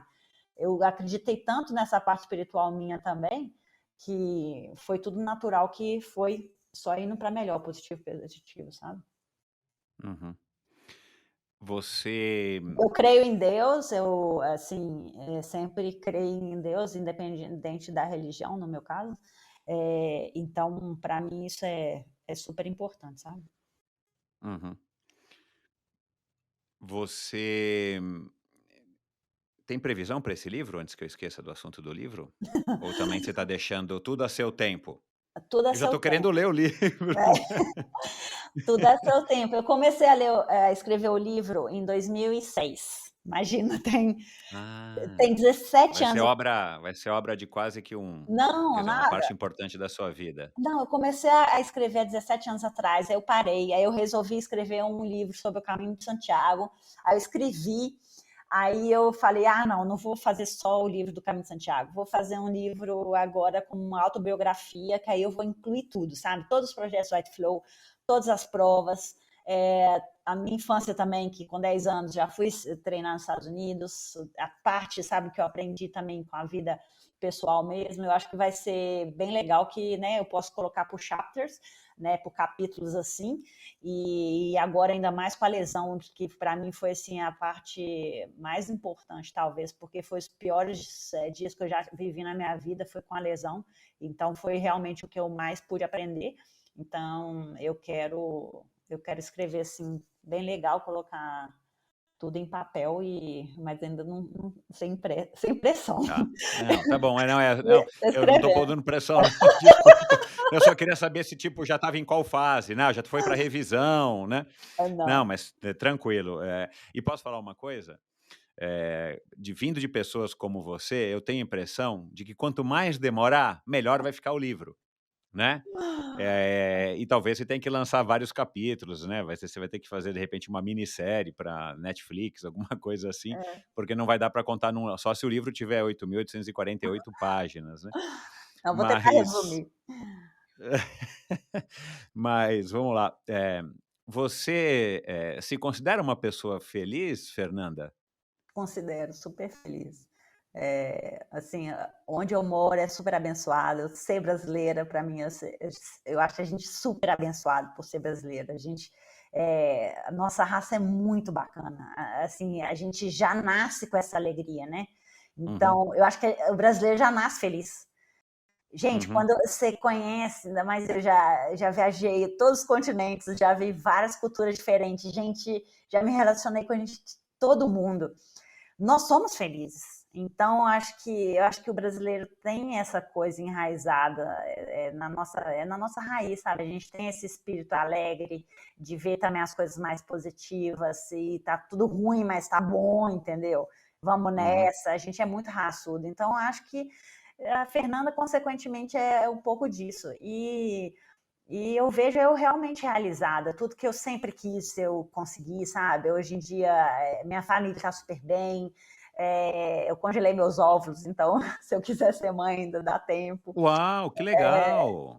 Então, assim, Parabéns. Isso é uma iniciativa que muitas mulheres deveriam ter, né? Principalmente as atletas, né? eu falo para várias assim corredoras que, né, eu treino com elas, ou me conhecem, eu já falo, olha, por que você não congela seu óvulos logo? Porque eu sei que para quem é atleta sempre, né, vai tentando assim postergar, né, deixar para o último momento. Então, assim, tudo que eu fui fazendo assim, né, e hoje, poxa, eu moro aqui num lugar cheio de montanha, onde que qualquer horário eu posso sair para correr, sabe? Coisa que em BH ainda tá difícil por conta, né? Eu em São Paulo, né? Você sabe, a gente sai para correr de noite, é perigoso, É. ou de madrugada, acorda 5 horas da manhã para poder treinar, para depois trabalhar, e é mais complexo. Bom, eu era advogada, então não tinha muito tempo para treinar, então deixei a advocacia, deixei de ser advogada.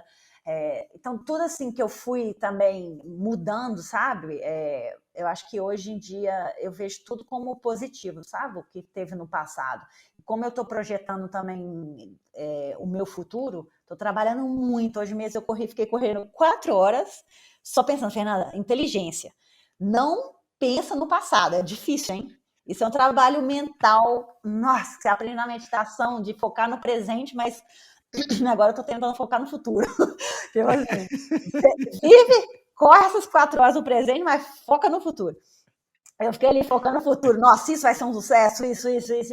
Eu acho que assim, tem várias coisas que eu estou projetando na minha vida também que vão ser super legais. E eu acho isso porque o meu estado de espírito hoje é de felicidade, sabe? Então, eu estou muito agradecida. Eu acho que parte é por conta da lesão cerebral, me trouxe isso também, sabe? Eu não tenho contato nenhum com você, né, a não ser nas trocas de mensagens e agora, pela segunda vez, uma conversa mais longa, mas perto da nossa conversa naquele dia lá em março de 2020, eu não sei, em abril de 2020, eu tô achando você mais feliz, eu tô achando você mais, não sei, eu tô com essa impressão também, né, não sei se é questão de dia, mas, eu arriscaria dizer que essa maturidade com tudo que você viveu nos últimos 3 anos, talvez esteja te colocando num lugar melhor, né, se é que a gente pode dizer assim, do que antes do acidente ou antes de 15 de março, foi quando a gente conversou na última vez. Hã, Só rapidinho antes da gente terminar, eu soube do falecimento da sua ami não sabia que era sua amiga, a Hilary Nelson. Eu soube, eu vi um podcast super legal com ela, eu não tinha muita familiaridade com ela, mas eu vi um podcast super legal com ela, não sei se você já ouviu, do Rich Roll, bem legal com ela, e eu não sabia que você tinha estado lá, e não sabia que vocês eram amigas e tal. E então, para quem não sabe, a Hilary Nelson, foi uma escaladora, super famosa, montanhista americana, que morreu, no Manaslu, uma montanha de 8.000 metros de altura, né, uma das mais altas do mundo, a oitava, a nona mais alta do mundo, sei lá. E você estava lá com o Gabriel Tarso nesse mesmo dia, vocês estavam, acho que inclusive juntas, né, ou estavam ali no mesmo momento. Eh, e ela deixou filhos e tudo mais, era uma pessoa super bacana, expansiva e tal, assim, uma mulher que, pelo podcast que eu vi com ela, eu achei fabulosa, assim, uma personalidade muito legal. Como é que isso mexeu com você? Né, uma pessoa que era próxima e de repente você está lá no mesmo lugar e de repente você foi uma das últimas pessoas que a viu com vida e de repente acontece a avalanche e ela se vai. Eh, Como é que isso impactou a tua vida? Como é que isso te colocou em perspectiva, principalmente depois do acidente, né?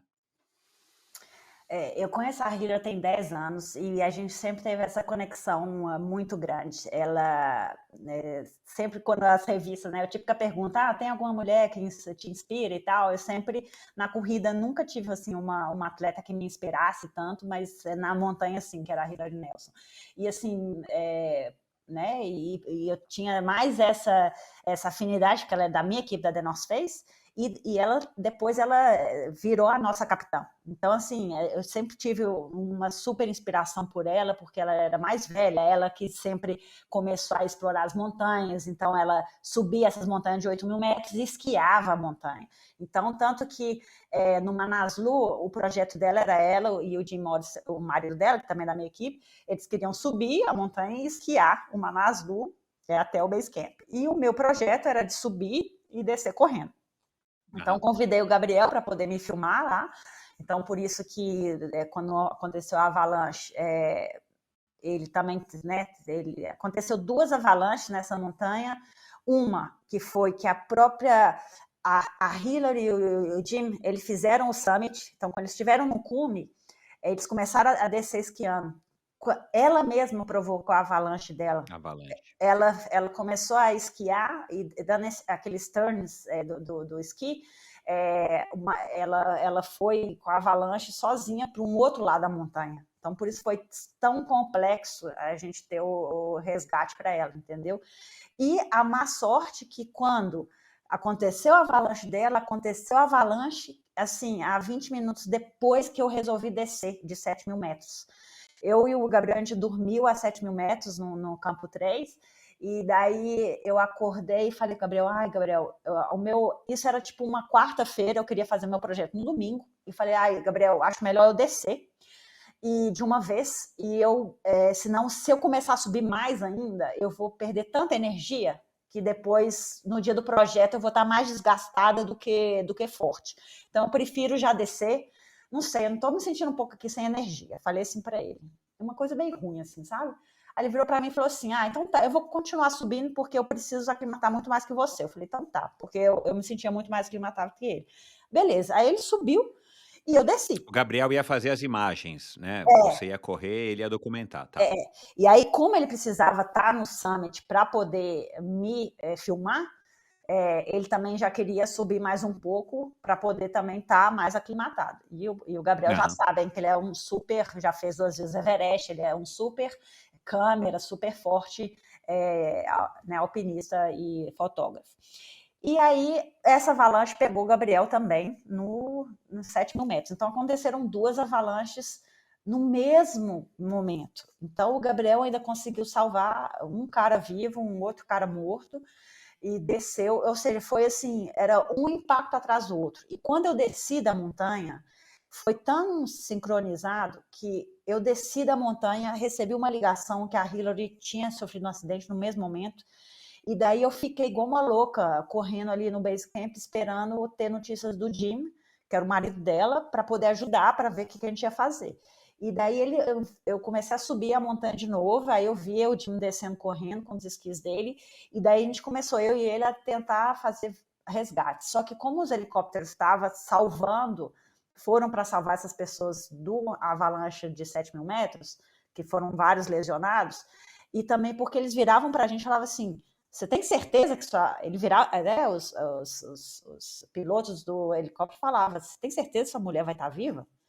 Pobre do Jim, ele falava, eu tenho que ter certeza que sim, porque ela she's a fucking badass, e ela é uma super atleta, assim, muito, muito forte, sabe? Então, com uma super experiência, né? Uma mulher casca grossíssima. E ela ainda estava com oxigênio e com o suíte, né? Que é com um macacão de pluma. Então a gente pensou, poxa, e eu dando toda a esperança para ele continuar forte, sabe? Então meu papel ali foi de dar uma assistência para ele, assim, para o Jim, muito forte, para ele não perder as esperanças, sabe? Porque imagina, e a história dele, ele perdeu a mulher dele, os 2 filhos num acidente de avião.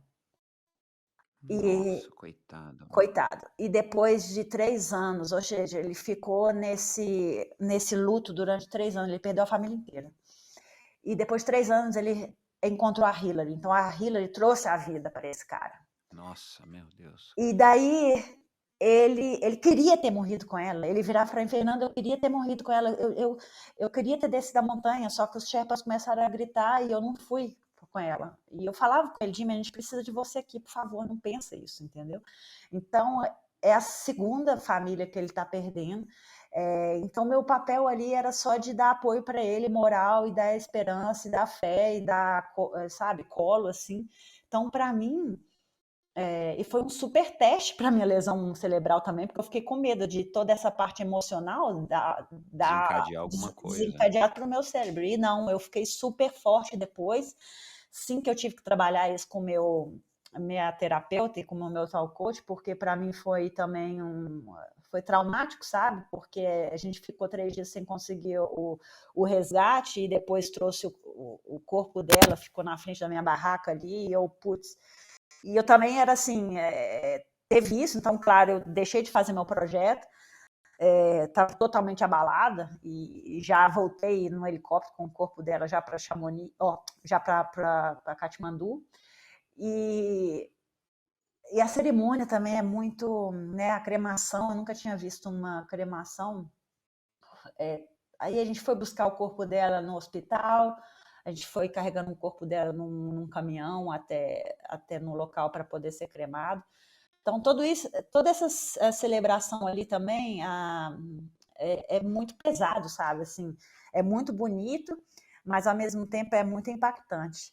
Tanto que na Antártica, ela, sabe, eu ficava pensando nela quase que 24 horas. Era uma coisa assim, por estar em alta montanha de novo, por ter passado essa experiência, e ter ela como referência, sabe? Então, mas isso de uma forma positiva, sabe?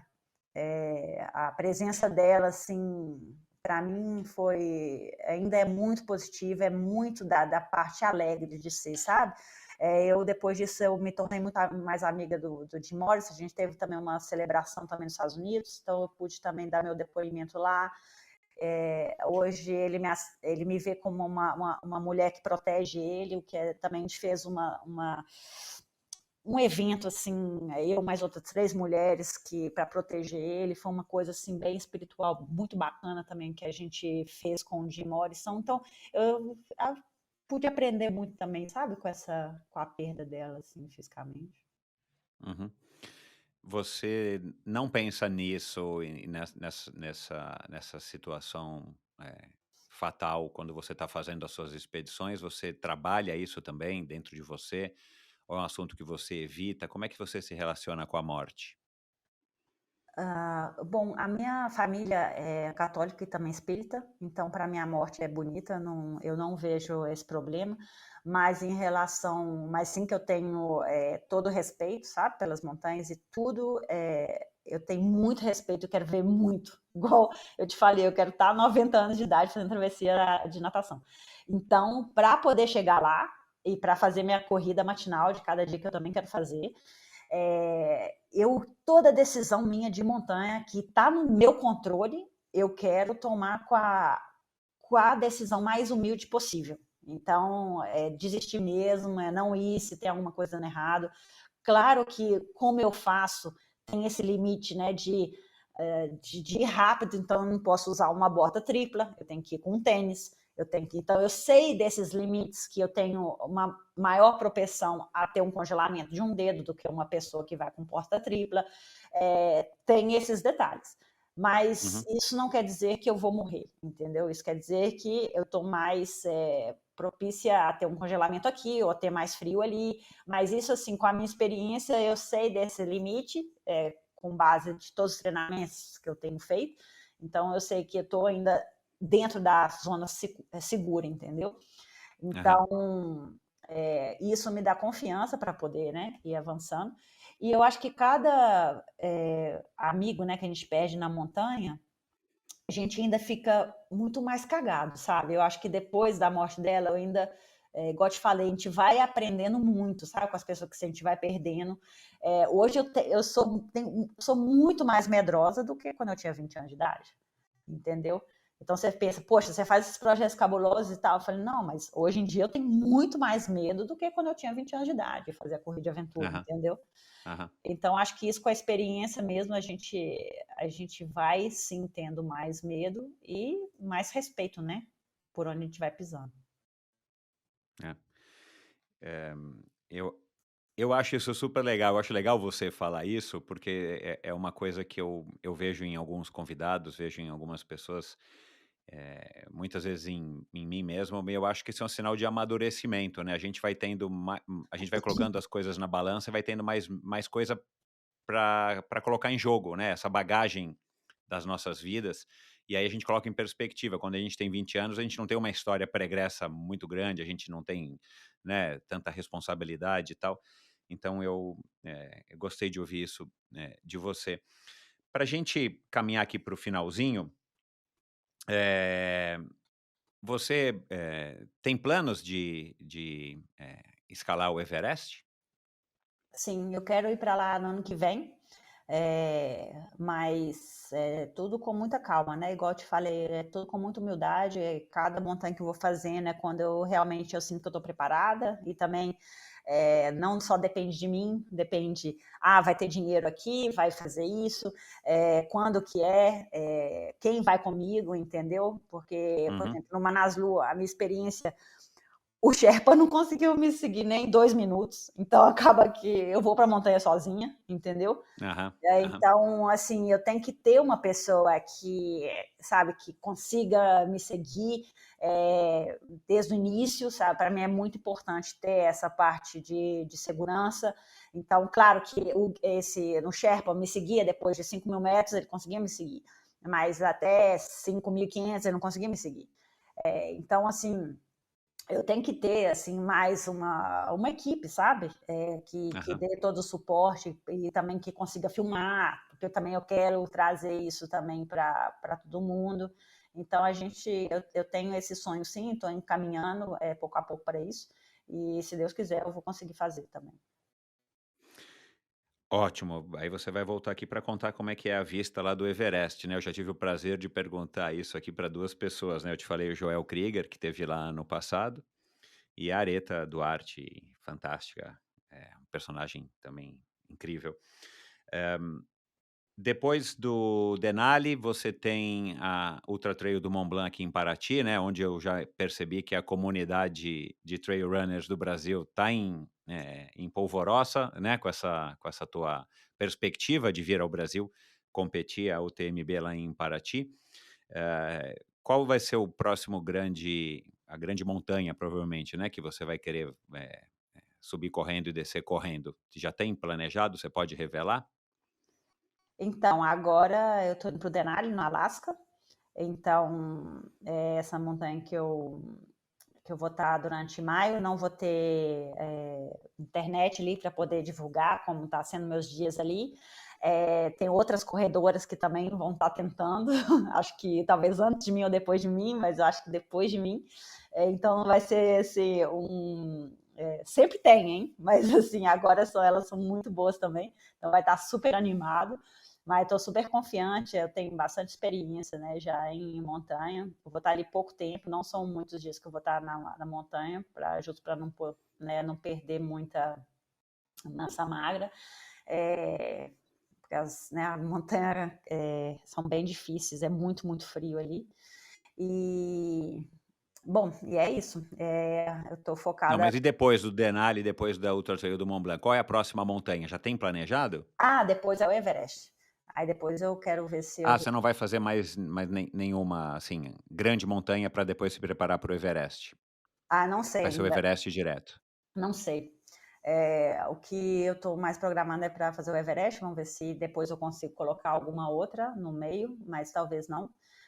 Ou talvez sim, como treinamento, entendeu? É, aham, É porque eu já não conto os treinamentos como montanha, mas sim. É igual o Manaslu era um projeto, mas também era um treinamento, sabe? sim, claro. E Não, eu entendi. É por isso que eu quis saber. Eu achei que tivesse mais alguma montanha nesse meio, quem sabe até o Manaslu de novo, sei lá. não, Quer ali dizer, Manaslu, né, eu não para quero levar a voltar lá, cabo. não. Mas Não tá assim, legal o astral, né. não sei, não gostei muito. Ali é muito perigoso. Eles falam que é um fácil 8.000, mas em relação ao ambiente em si, muitas avalanches que caem, entendeu? Então não é um Aham, ambiente seguro, né? A montanha em si, como a rota pode ser mais fácil do que outras, mas em relação à periculosidade, assim, ao voltante, né? Ao redor, é bem mais imprevisível.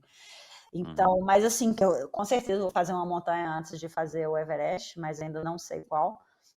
uhum, Estou tendo algumas opções, mas elas vão ser mais como treinamento do que próprio para ser um projeto muito grande, entendeu? uhum. Você assistiu ao documentário do Nims Dai, Os 14 Picos? Sim. O que que você achou da enfim, do que ele realizou?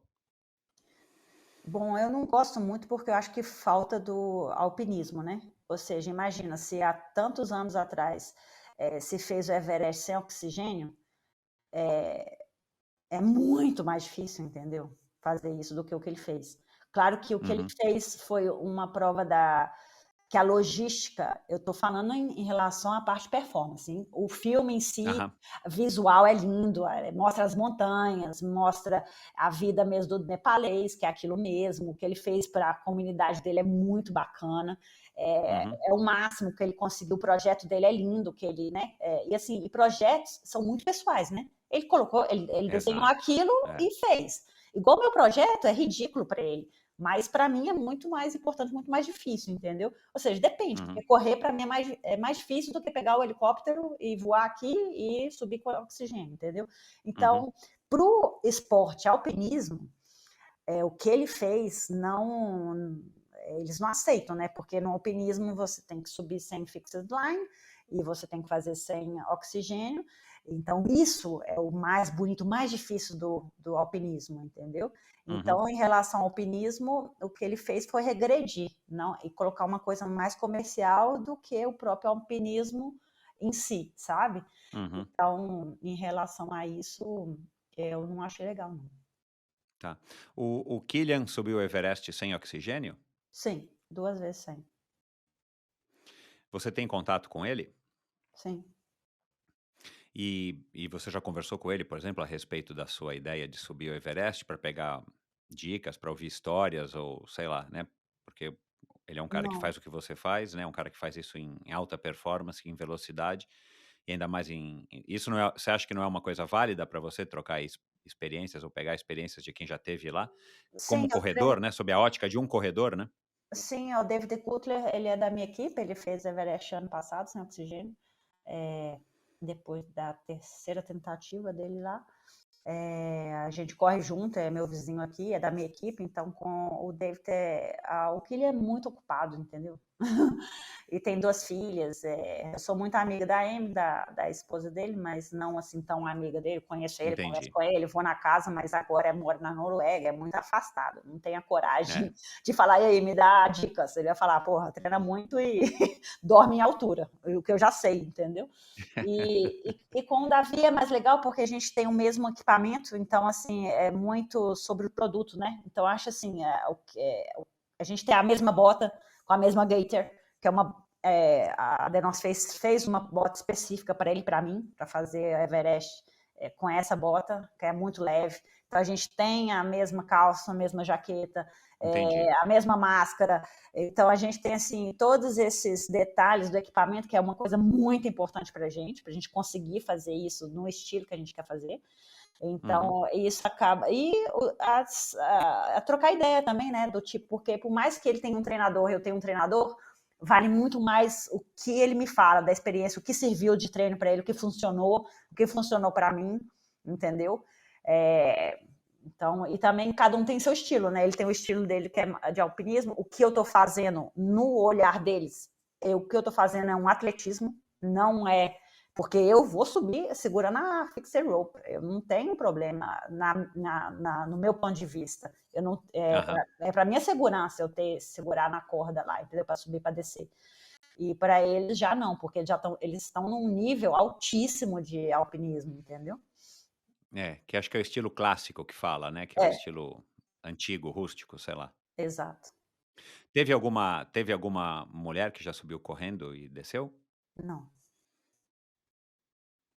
Teve alguma mulher tentando? não. Acho que só existem 8 mulheres que fizeram sem oxigênio no mundo. Uau, Não. Tá vendo? Isso é o mais legal. difícil, entendeu? É como Aham. você subir o Mont Blanc com a bicicleta elétrica. Elétrica. Você entendeu? Essa é a diferença. Eu vejo, eu tô lá, Uhum. subi nas 7.000 metros, tá as meninas e os caras lá de oxigênio. Eu falo, gente, tipo assim, você tem que realmente, é muito comercial, sabe? Então, Uhum. eu respeito todo mundo que fez todas essas 8.000 com oxigênio. Eu vou pegar Uhum. oxigênio, se eu ver que eu não tenho capacidade, eu vou colocar oxigênio. Eu não sou burra de É. não ter oxigênio, não. Mas, assim, Uhum. eu gostaria de tentar sem, porque acreditando que é possível você treinar o seu corpo para você conseguir chegar nesse nível, entendeu? Daí isso Uhum. assim, é o máximo, sabe? De performance de achievement. Show. Eh, você falou né, assim, se você me permite, não sei se você fica à vontade para falar disso, mas você falou de congelamento de óvulos, você falou do teu ex-marido que era que é um guia de resgate em montanha, que te ensinou muita coisa, e o teu namorado, o fotógrafo. Eh, é difícil para você se relacionar com alguém, por você ser essa pessoa também um pouco antissocial, por você viver a vida que você leva, somado ao à figura que você representa? Porque, assim, para encarar uma mulher como você, com todo o respeito, uma mulher forte, uma mulher independente, uma mulher super forte física e psicologicamente, uma mulher casca grossíssima, não é qualquer homem que vai segurar, né, que vai segurar o rojão. Você sente isso ou na intimidade, né, no dia a dia, no relacionamento que você teve, você é uma mulher, normal, você não é essa que a gente pinta, né, que é, assim, uma super mulher, meu, nossa senhora, como é que eu vou me relacionar com a Fernanda se eu não consigo correr, né, 30 quilômetros, meu, ela vai achar que eu sou um bolha ou sei lá. Assim, realmente é difícil para eles, mas, Porque homem é muito calma. homem tem muito isso, né, tem que ser melhor que a mulher, meu, uma coisa que deve encher o saco, ai, se eu fosse mulher, meu, nossa senhora. Mas como é que é, né, cara, viver a vida de uma mulher na pele da Fernanda Maciel, na hora de se relacionar? Deve ser difícil ou não? Não, é porque eu sou tão delicada também em casa, que eu acho que isso também, eles não me veem como essa, né, a Fernanda esportista ali, entendeu? Eu acho que Aham. também, isso é importante. Eu acho porque é importante que eles não sejam meu fã, sabe? Eles sejam também autoconfiantes com eles mesmos, são homens também, né, que não são inseguros. Então, acho que isso que é o importante para que a relação seja bacana. Mas não pode ser sedentário, Não, nossa, sedentário fumante nem baladeiro, nem baladeiro. não é. Se aguentar fazer a balada e voltar para casa, mas acho que não dura não, acho que baladeiro também não vai durar não. Não, nem fumante, nem sedentário. Não precisa ser Ai. corredor não, mas que não seja sedentário também não. Senão não vai entender E muito, né, o que eu faço. aham. E tá então nos seus planos, em algum momento, a hora que você achar que é a hora certa, você ter filhos? Ai, não sei, eu acho que, assim, se eu sempre fui 50-50%, sabe. Se eu ver que, a vida agora tá legal e eu sentia: "Não, agora eu quero ter mesmo", aí eu vou ter. Assim, eu não tenho nada planejado e também não quero falar que eu não vou ter. Ou seja, eu Aham, congelei, sempre falando: "Olha, eu vou vou ser feliz se eu não tiver e vou ser feliz se eu tiver". aham. Então, eu acho que pouco a pouco, se eu for sentindo que é a hora e tal, vai vir natural, sabe. Mas não tenho Hum. nenhum plano por Por agora. isso que o congelamento de óvulos eu acho que é uma saída super inteligente para as mulheres, né, porque você, por via das dúvidas, você tem congelado, né, porque se você não tivesse congelado daqui a 3, 4, 5 anos, talvez, ficaria impossível ou pouco provável que você conseguisse ter.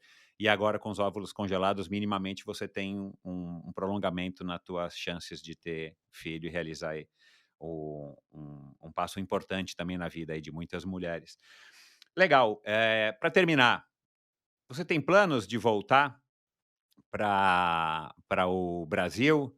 De repente, fixar residência lá na Casa Catalã, como é que é o nome? Lá na Chapada da Lapinha? A casa catalana, com Casa certeza. Catalana, é.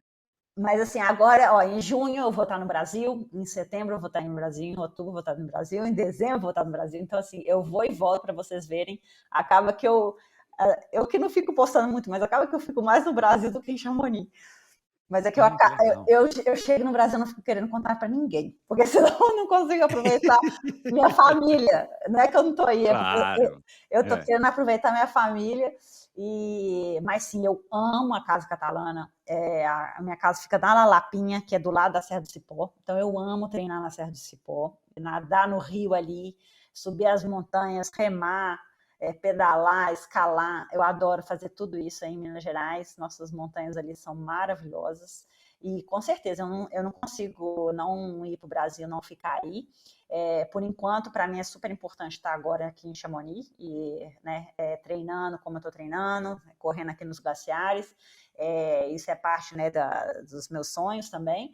Mas eu tenho que ficar meio a meio, senão eu passo mal. Que legal.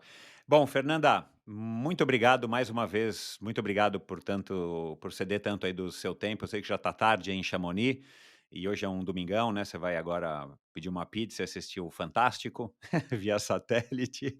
Eh, Muito obrigado, parabéns de novo. Olha, você está num caminho que eu posso dizer que a gente, como brasileiro, eu, como um fã de atletas de esporte, de mulheres, você realmente é uma mulher que, que, que, que inspira, pode ter certeza disso. Parabéns e que você tenha muito sucesso agora no Denali. A essa altura do campeonato, provavelmente você já subiu e já desceu. A gente que não sabe ainda, né? Você disse que vai divulgar isso aos poucos, depois que você voltar para Chamonix. Então, esse episódio está indo ao ar agora no mês de maio. Então, boa sorte lá. A gente aguarda as novidades. Continue sim escrevendo o seu livro no ritmo que você quiser, porque tenho certeza que vai ser um best-seller para quem curte histórias inspiradoras de mulheres como você. E seja feliz, que você consiga realizar os seus sonhos e, voltando do Everest, a gente marca mais uma e depois a gente marca a próxima hora que você chegar na França depois de ter nadado o Canal da Mancha. Será em que ano? Com certeza. Depois você me falou dessa mulher de 93 anos, eu fiquei instigada. Vou começar a 98, a dona Nora 98. Ronai vai ouvir o episódio. E 98. depois do Joel, né, que está aqui atrás num livro, né, que esse ano vai nadar o Canal da Mancha, e ano passado teve no topo do Everest e começou com 50 anos. Então, nós somos jovens, eu sou um pouco menos jovem do que você, mas nós somos jovens e a gente pode realizar muitas coisas ainda, viu, Fernanda? Ô, Michel, eu tenho certeza que a gente vai fazer ainda muito podcast.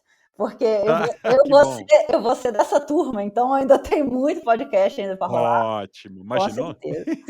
O pessoal aqui torce por mim, manda energia positiva, porque quando vocês estão aqui escutando isso, eu estou lá treinando e subindo, descendo montanha, que é o Denali, que é uma montanha de 6.300 metros, com ventos cabulosos, com assim, muito, assim, só de eu pensar, eu já começo a ficar aqui com a mão suada. É uma montanha sinistra, muito longa, tem um glaciar assim, cabuloso, tem depois são uma parede de 1.000 metros para subir, cada entre um acampamento e o outro é mais ou menos 1.000 metros mínimo de desnível positivo, até chegar no cume e descer. Então, quero subir e descer correndo essa montanha. Deve ser mais ou menos umas 18 horas correndo, então é muito longo, né? Tem que começar à noite, provavelmente vou terminar à noite. Então pensam em mim, rezam aí por mim que vai dar tudo certo e fé em Deus que depois eu vou vir aqui para contar. Ótimo, pode ter certeza. De nada, obrigado você, Fernanda. Tchau. Gostou do vídeo? Dê o seu like e deixe o seu comentário. Não se esqueça de assinar esse canal e se você quiser ouvir a conversa na íntegra, procure pelo Endorfina na sua plataforma preferida de podcasts.